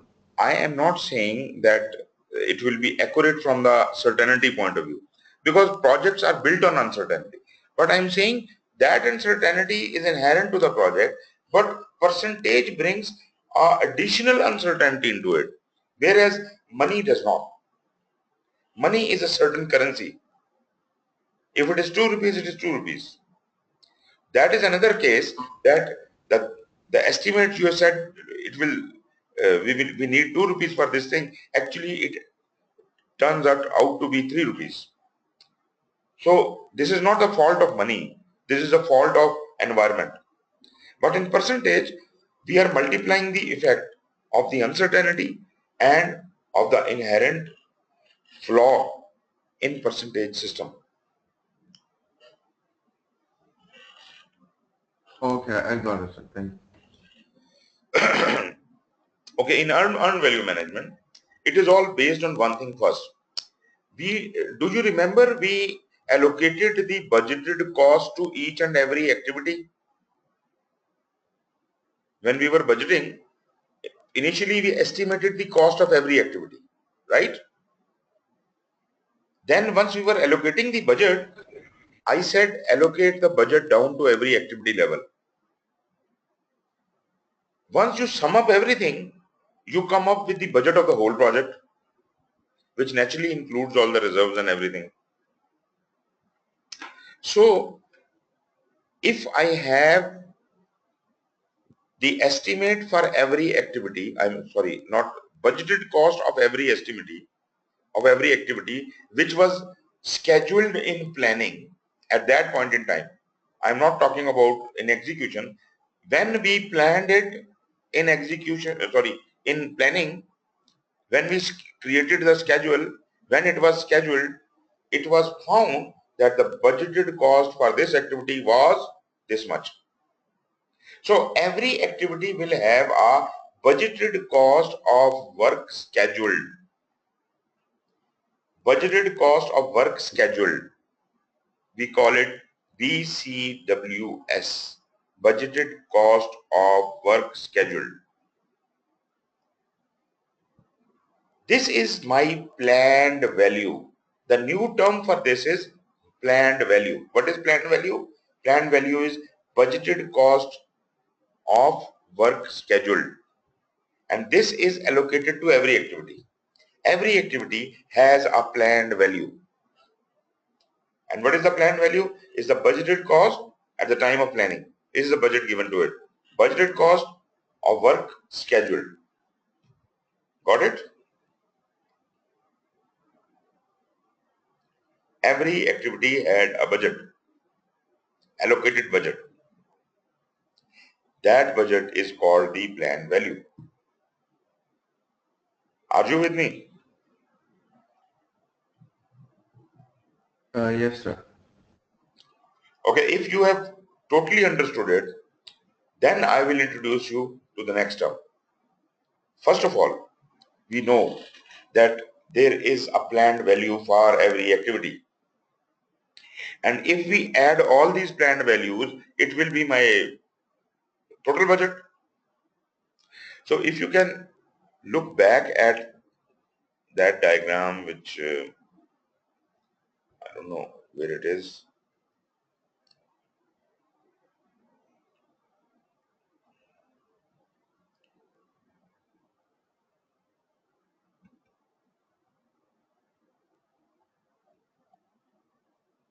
This diagram.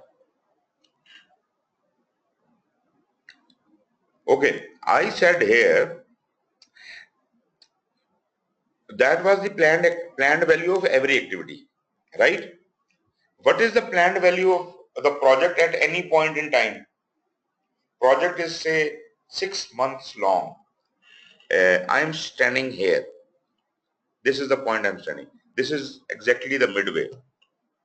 3 months have passed. At this point, what is expected to be the planned value at this time? I have this S curve, the cost baseline. If I draw a line straight up there, that would show me that this should be the planned value at this time. That also represents all the work which should have completed by this point. Should have.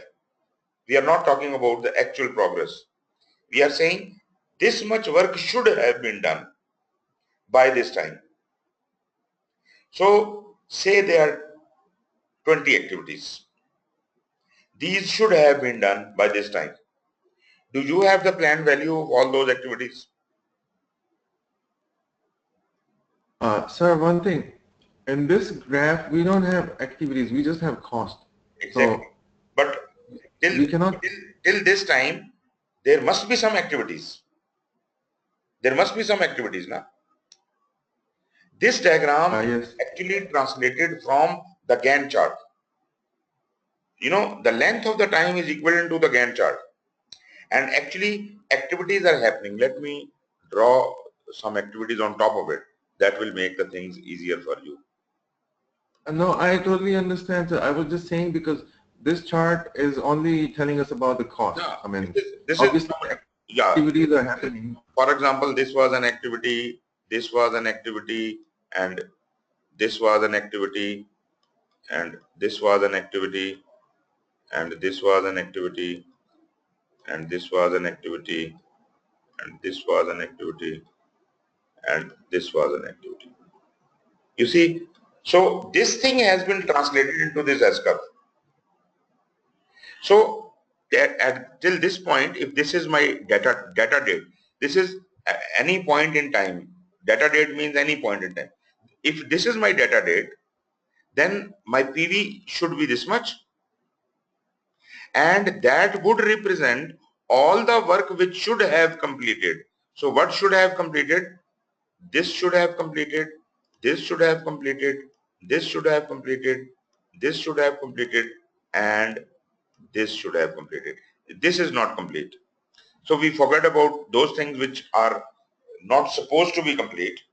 We only talk about those things which are supposed to be done by this time.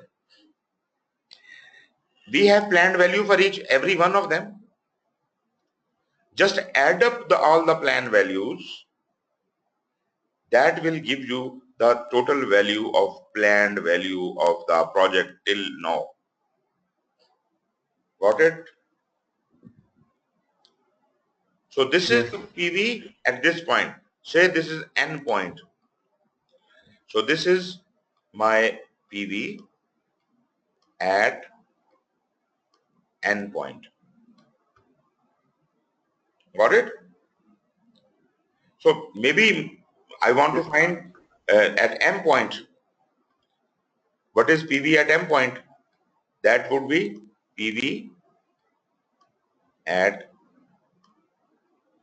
M point. Right? So what will be my PV here?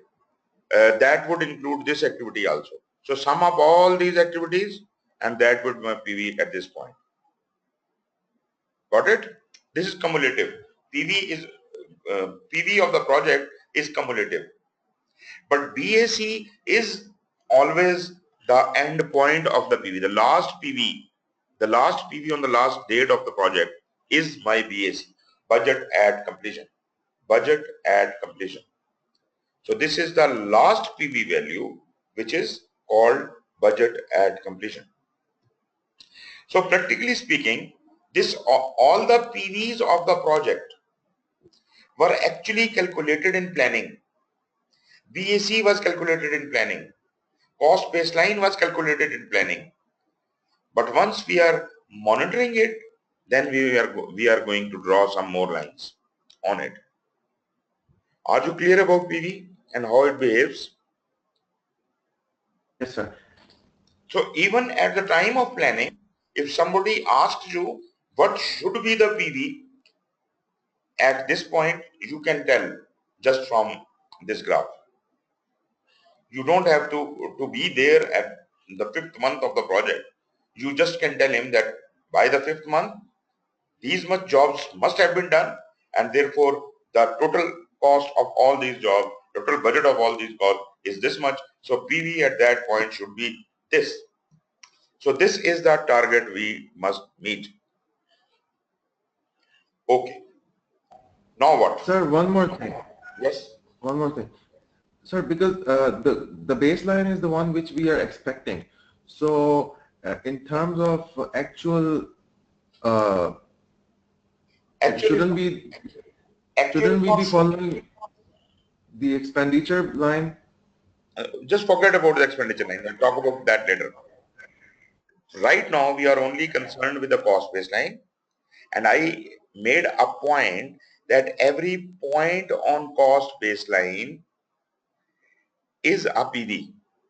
Every point on a cost baseline is a PV of Yes. that moment. PV of that moment, or you can say PV at that moment of the whole project. Got it? Yes, sir. Yes, sir. Okay, let me introduce the next term. Now you have actually started doing the project. Now you have, say, 1 month has passed, and now the reports have started coming from execution. And the reports say how many jobs had to be done. Say we take this point. How many jobs? 1, 2, 3, 4, 5. Out of these 5 activities, this activity did not complete. The 4th activity did not complete, right?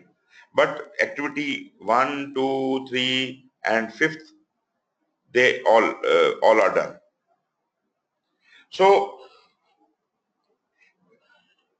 out of the promise of the 5 activities I was supposed to have done, I did not fulfill the promise. I only did 4 of them. I only did 4 of them. I could not complete the last one, right? I did not do this activity. So how much I have earned? Have I earned my planned value? If I could not complete activity 4, which was supposed to be done, have I earned my planned value? Have I fulfilled my promise? Mm, not really, sir. I have not. That means I have earned less than what I promised. Agreed? I earned 4 activities. I earned 4 activities. I was supposed to earn 5. So the total budgeted cost of these 4 activities, the budgeted cost, remember only the budgeted cost. I am not talking about the actual spending, actual cost. No, I am not talking about it. The budgeted cost of those activities which have been completed, add them all up. This is your earned value, and definitely your earned value is going to be less than your planned value because the planned value of one activity has not been earned. So your earned value will be less than your planned value. So this point, if this is planned value, my earned value will be somewhere here. Do you agree? Yes, yes, sir. So that means I am short by this much. I was supposed to reach this point, but I am short by this much. So what is the difference of this value and this value? This difference will give me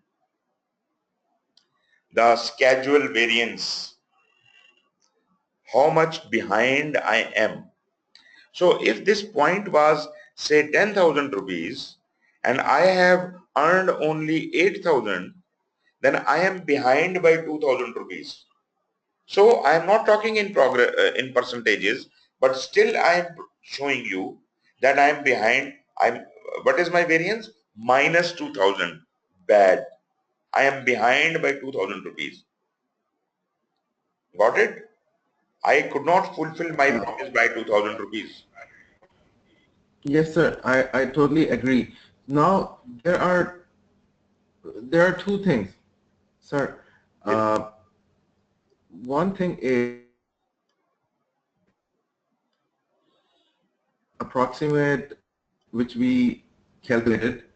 It's not the actual which is going to be spended, right? Mm. Expended. So as you said previously as well, like I was supposed to spend 2,000, but I spent 3,000, No, no, but no. that doesn't mean I am exceeding. I might have No, done no. more work. Hold on, hold on, Or hold on. Don't talk about what you have spent because we don't know what you have spent. So far what I talked about how much you have done and how much you had to do. How much you have done is earned value. How much you had to do is planned value. Both are the budgeted costs. We are not talking about the actual cost. That is another subject. We will talk about it later. So far, we are only trying to show how far behind we are from the schedule. I am behind the schedule by one activity, and that activity say is 2,000 rupees. So I could not accomplish this activity. I am behind. My performance is behind by 2,000 rupees.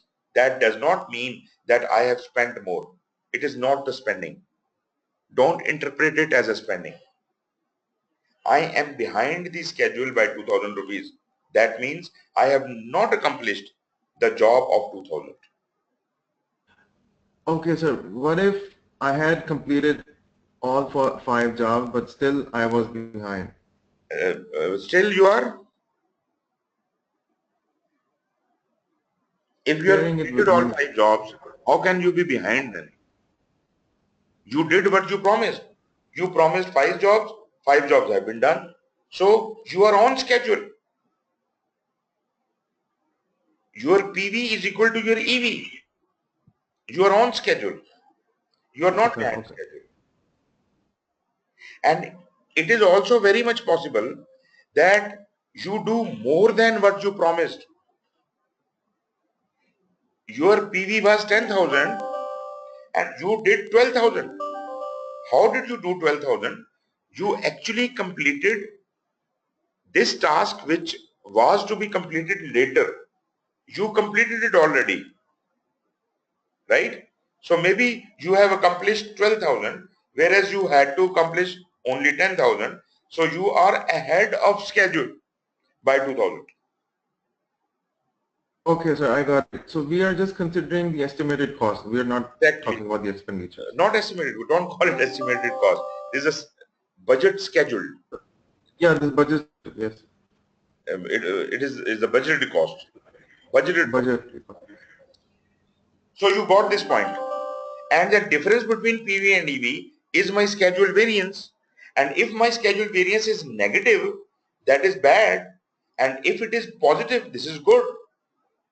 So what should I subtract from what to get my SP?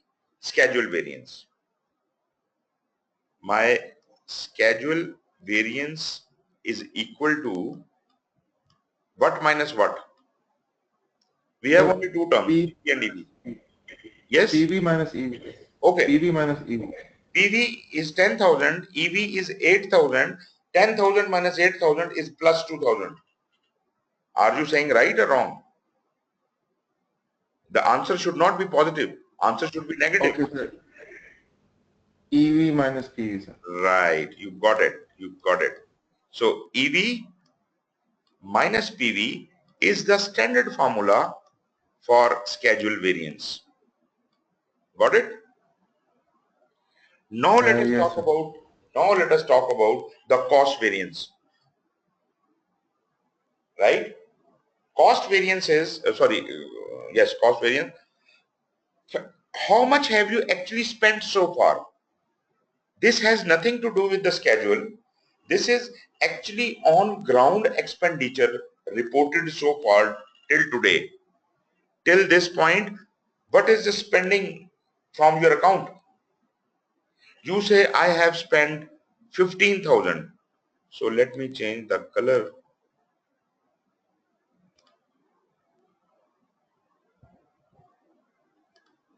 So you say I have spent this much. This is 15,000. This is my actual cost at this point.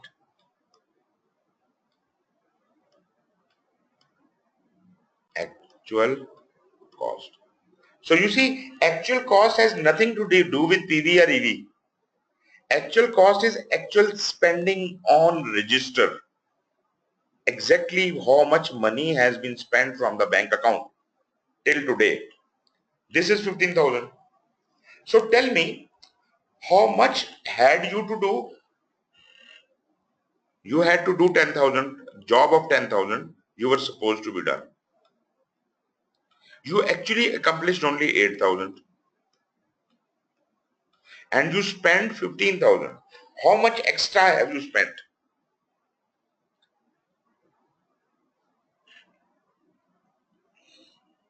Yes, please. Sir, 5,000. Think again. How much have you done? 8,000. 8,000. And how much have you spent? 15. How much is the difference? 7. 7. Is it good or bad? Bad, sir. Very bad. So the answer should be negative. So Yes. what is the formula for cost variance? What should you subtract from Sir, PV minus AC. PV minus AC? That is 10,000 minus 15,000. No, sir. EV minus. EV, EV right? minus. Right. So why I am not asking you to remember the formulas? Because this is natural uh, to find the formula yourself. Why should you remember it? you should be able to conceive it. So schedule variance is earned value minus actual cost. So this is from where to where? From here to here. This is 7,000.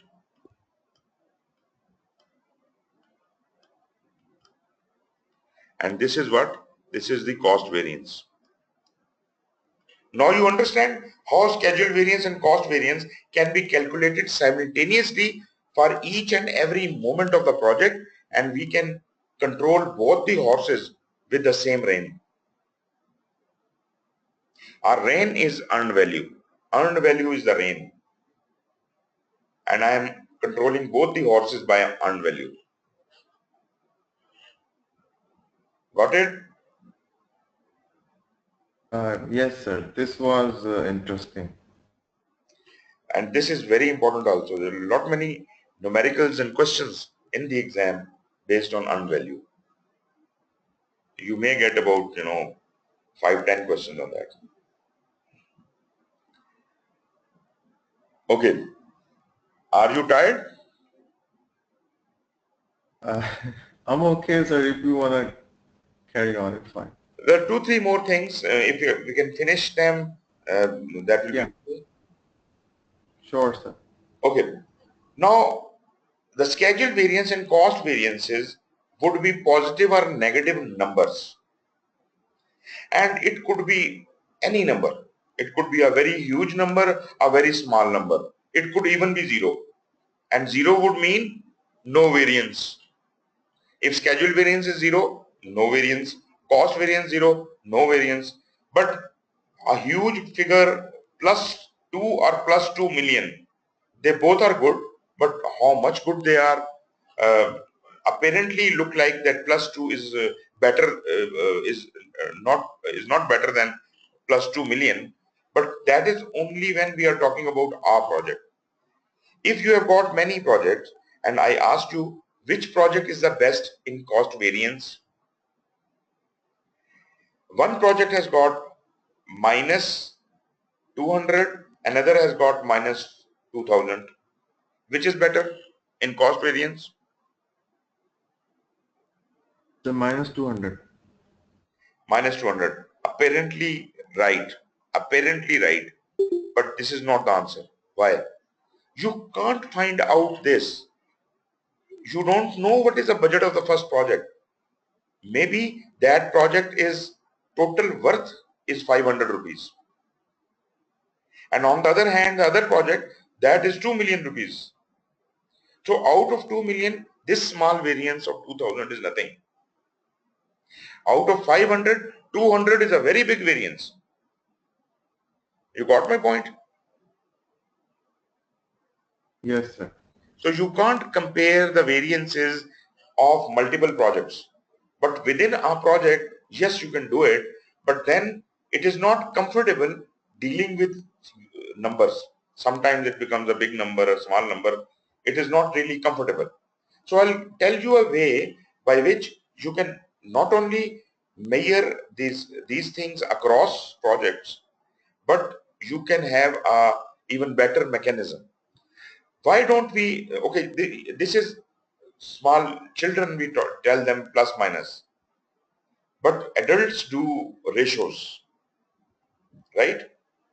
So if we can find the ratio between EV and PV, or if we can find the ratio between EV and AC, that would give me a fairer picture.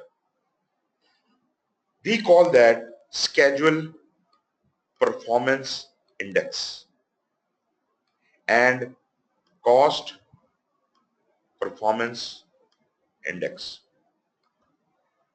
So that is a ratio between EV and PV. Schedule performance index is a ratio between EV and PV.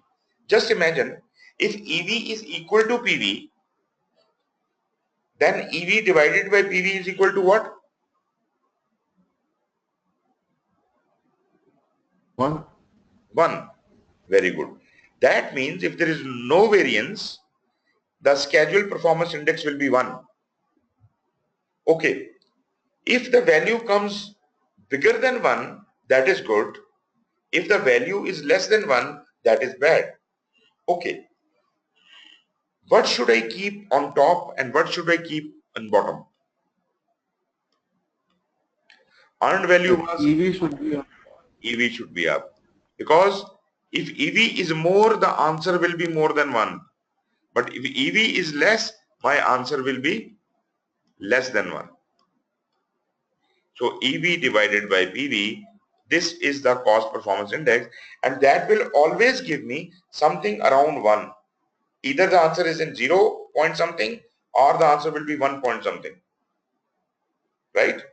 So I can now compare it with multiple projects, and it will not be very confusing because it will not be a very big figure. It will be either 1 point something or 0 point something, right? So if I can sort it out, all the zeros are bad. All the zeros are bad. 0 point something is bad. Anything less than 1 is bad. So apparently and visually, this is more appealing and more practical. Similarly, for CPI, the ratio would be what divided by what? the EV divided by AC. Exactly. EV divided by AC. So you got this much. This was the major part of it, right? So if you have this, now the next part is if you can calculate the SP, CV, SPI, CPI at every point in project, you just need to know 3 figures. PV you already know. You need to know the EV of that point and AC of that point. If you have these 3 figures, you can always calculate all these 4 things. Got it? Yes. You also know the total budget of your project, and that is budget at completion, right? Yes. Okay, now let me talk about it. Say this is the scenario and this is the first report in front of you, 10,000 PV, 8,000 EV and 15,000 AC, right? Let's talk only from the cost perspective. You are spending 7,000 extra. Is it so? And what is your CPI in this case? CPI EV divided by AC. EV 8,000 divided by 15,000. Yes. Almost sir, point 0.5 something. 4.4. 0.4, no. Point, Sure? 0.4, sir, 0.53 something. 0.53. Okay. 0.53. So your CPI is 0.53, meaning what? You are almost spending double the money. Almost. That's it.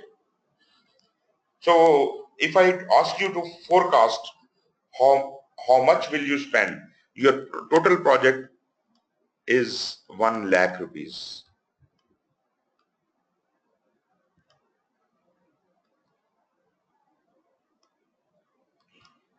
right? Your total project is 1 lakh rupees. If you are spending 15,000 against 8,000, how much should you have spent against 1 lakh rupees?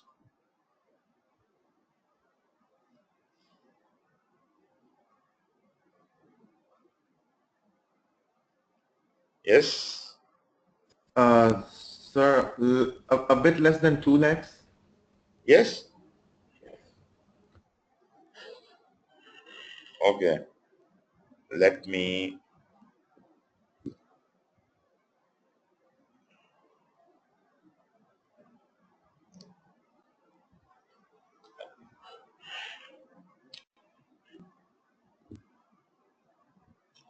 okay. Uh,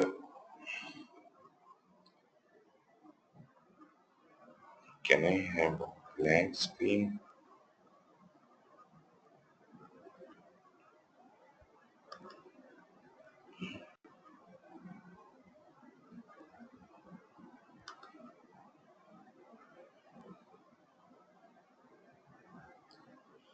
Okay, my PV, my PV is 8,000, sorry, 10,000. My EV is 8,000 and my AC is 15,000 and my CPI is 0.53. Okay, and my BAC is 100,000. Okay, if my EV is EV is AC, then BAC would be what? I mean, this amount which I want to know is called estimate at completion. If my EV is AC, what will be my EAC if my BAC is this? So from mathematics you must know, you cross multiply them. You remember that? EV multiplied by EAC is equal to BAC multiplied by AC. So EAC must be equal to BAC multiplied by AC divided by EV. Is it okay? So much all right? Yes. Okay. Yes, sir. So what is AC by EV? What is AC by EV? Sir, uh, it, that's the inverse of CPI. Very good. So can I write, sorry,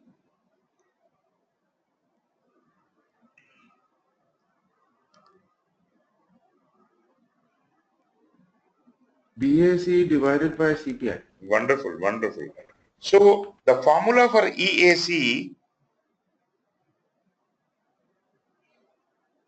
the formula for EAC is BAC divided by CPI. This is the very basic formula for EAC, right? So if you know the CPI, you can predict you can forecast the value of BAC. Got it? That would be EAC. Uh, EAC, EAC. right? And the difference between EAC and BAC is called variance at completion. Variance at completion is equal to BAC minus VAC. This is called variance at completion.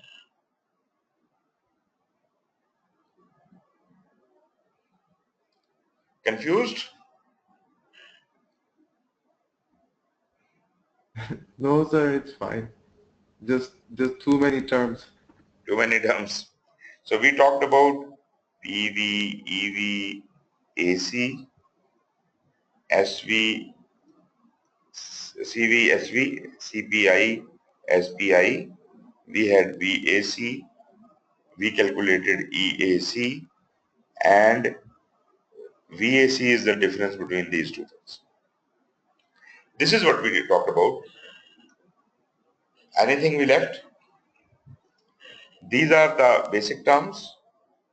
These are the two variances. These are the two performance indices.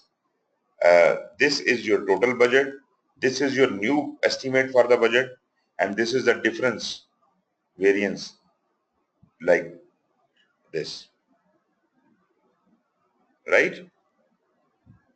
There are some other formulas for calculating EAC. This is with regard to, well, we are expecting that whatever has been performing, we have been performing so far will be projected and forecast would be calculated. So simple formula, we said EAC is equal to BAC by CPI. But there could be many other situations. And you should understand how does it apply to those situations. For example, You are in the third month of the project. You already have two CPIs for previous 2 months, and at the end of third month, and naturally after every month, based on your SPI and CPI, your boss has been snubbing you and asking you to improve, and you have been trying to improve, right? Your performance has changed. If you did not control your performance, your project would have been even farther apart. Now, because of knowing all this, you had a better control over your project. You knew where you were committing the mistakes. So your CPIs and SPIs will gradually improve rather than deteriorating.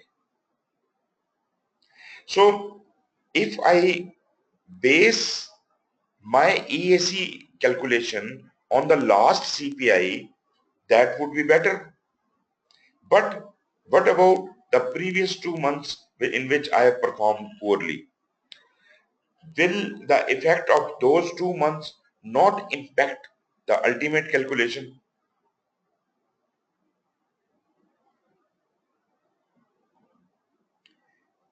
आप देख लें, अगर आप मतलब you are out of control हो जाए तो बता दें, फिर हम कल कर लेंगे. No, it's totally fine, sir. Because it's for me, it's still 11:20. For you, it's 12. Yeah, it's 12:20.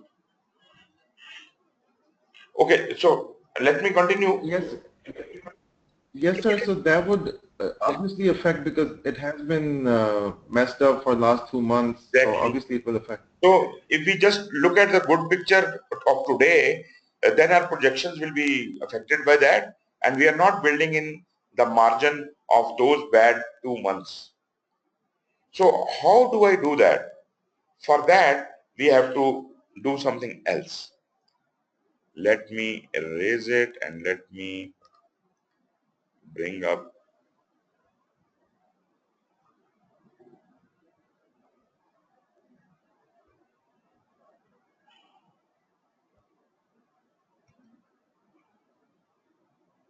My God.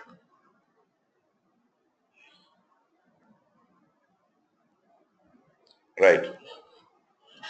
So what I was saying, okay. Now look at it carefully. The first CPI, shit.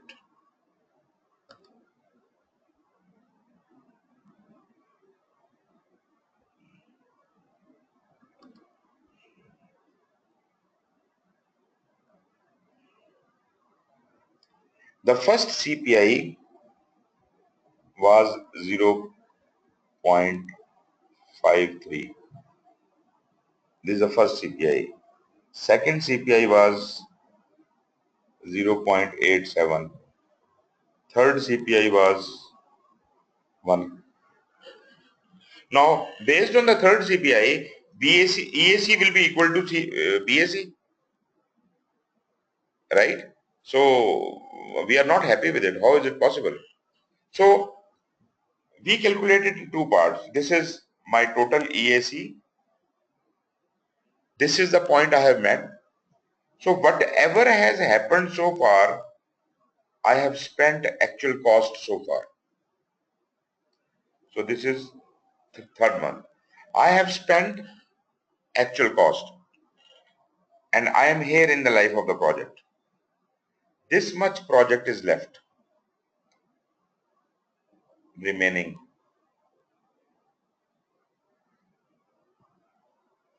So this is the remaining work. Okay, if the total work was represented by BAC. Total work was represented by BAC, and whatever has been spent, actual cost, this was my total budget.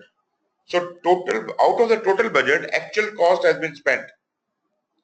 So this remaining period is BAC minus AC. Do you agree with this? Yes, sir. Remaining period is BAC minus AC. So whatever is the cumulative effect of all the CPIs, I will only impact that on this portion. So I will divide it by the CPI, but not any one of these CPIs, but we call it CPIC, cumulative CPI. So this is another formula for EAC in which we have more than one CPI is available. So EAC is equal to BAC minus AC divided by, CPIC. This is not EAC. Actually, this is the remaining work. This is not the estimate at completion. This is the estimate for the remaining work. So we call it ETC, estimate to complete. This much more money I require to complete the project. I already spent AC, actual cost, whatever it was, I have spent that. I need this much more money, ETC more money to complete the work. And how is that? I have total budget minus whatever I have spent. So that is say 1 lakh and I have spent 15,000. So it is 85,000. 85,000 is my remaining work. Remaining work divided by the cumulative effect of CPI will give me the estimate to complete. So this is from here to here is our, this is ETC. This whole thing is ETC. So, and this is AC.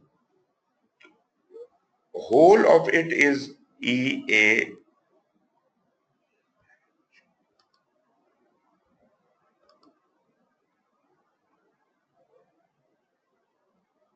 Okay. Whole of this is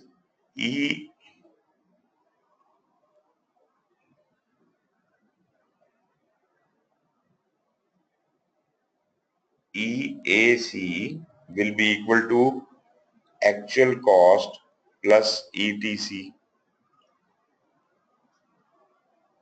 This is EAC,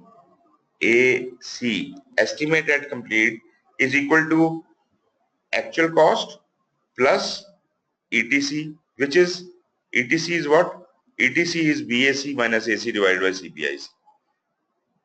So let me write this formula in front of you. So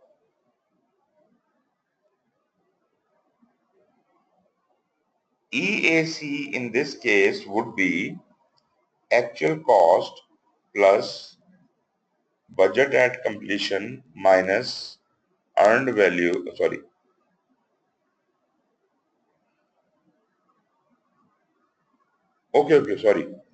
budget at completion minus earned value divided by sigma EV by sigma AC. Now let me explain. Why do I call it earned value? Actual cost was the money spent, whether it was spent well or not well, howsoever this money has been spent. This cannot come back. So whatever I will spend more will be ETC. Now how much work is remaining? The work which is remaining is anything but the EV, earned value. What I have earned so far is earned value. The earned value till third month, that is what I have earned. So total work was 10,000 and earned value was 10,000, 8,000. So 1 lakh minus 8,000 is equal to 92,000. 92,000 divided by sigma EV by sigma AC, whatever that means. Say EV for the first month was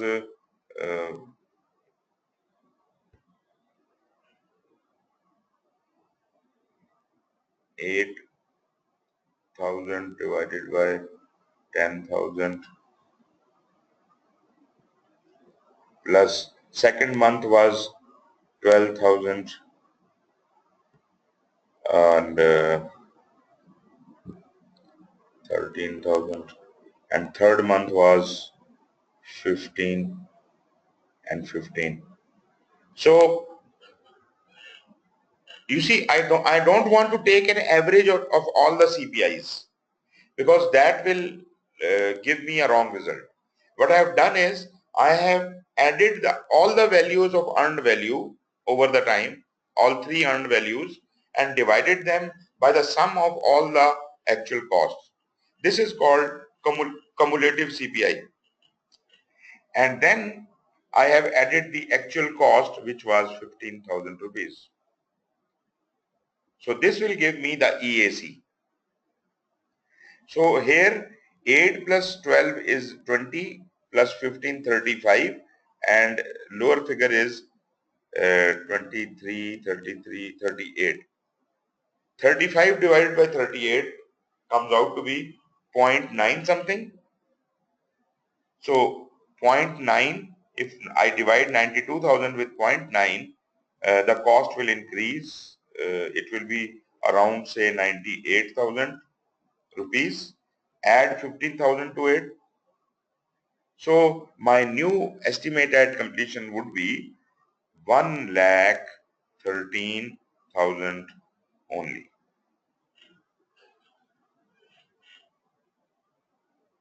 जी जनाब.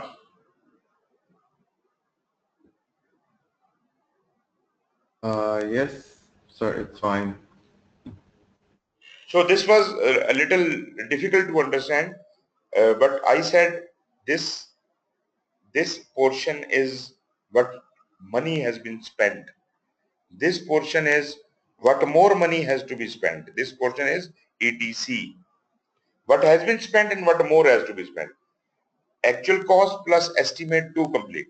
Now within estimate to complete, the upper figure is the remaining work, and remaining work is the total work BAC minus the work which has been done EV, and I divided it with the cumulative effect of the CPI, which gave me the estimate to complete, which I added into AC to find 1,13,000, my new EAC.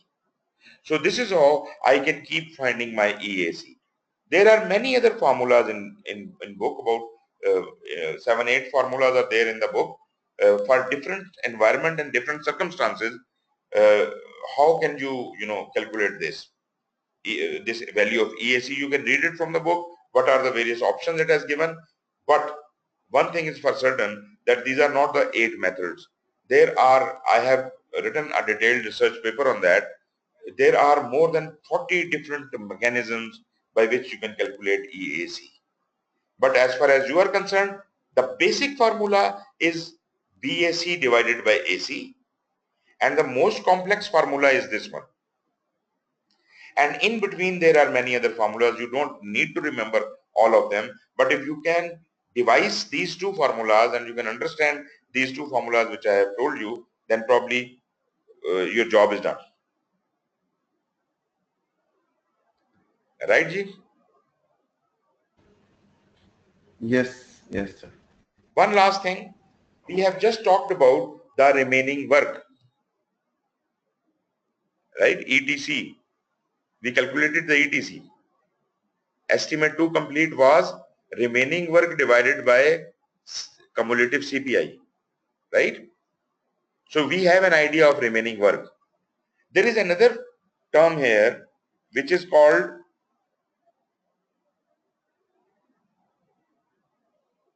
to complete performance indicator. This is how much effort you have to put more into the project as if it can complete on track, right? How much more effort you need to put. And the formula for that is work remaining divided by cost remaining. How much work is left and how much money is left. So if you divide it, that will give you an index which will tell you how much harder should you work. What is the work remaining? As we have already said, total budget minus earned value. Minus. And what is the cost remaining? That is total budget minus actual cost. Yes. Right? So if they are equal, then that means we are fine. We don't have to do anything. We are going at the right pace and we should continue on that pace. Now, here the story is little different. If the value is more than 1, that is, look at it, that means work is more and cost is less. You agree with me? If the TCPI value comes more than 1, that would mean work remaining is more and the money available is less. Yes, sir. That is a bad situation. That is a bad situation. There is more work left and I have less money in the bank. Got it? Yes, sir. Yes. That means you have to work harder. You have to manage your resources and do more work in less money. So anything more than 1 is work harder. Anything less than 1, what does that mean? You have got less work and more money in your bank. That means you can sit back and relax. Okay? You don't have to work harder. Yes, sir. So that's that. This was all about earned value. You can read it from the book also, but I have given you all the concept. I know and I understand that maybe you have not understood something, but please, if you have any doubts, uh, remain in touch with me. If you think that I cannot explain online, then maybe you can write me and I can write you back in detail, or maybe we can come on Skype sometime and talk about it one to one. But I really want that you must be very clear about these concepts. Yes, sir. This part was pretty clear. It's pretty good. Wonderful, wonderful. So no more questions? No, sir. This part is good. Okay, fine. So probably now we should call it a day, and you can go through the rest of the slides. Those slides are just a repetition of what I've just said, and some examples, some exercises in it. You can do them by yourself, and ultimately you will be wiser after that. So thank you very much for your company today, and we'll meet Thank you, tomorrow. sir. Thanks to you. Thank you. Thank you. Inshallah. Inshallah. Thank you, sir. Good night.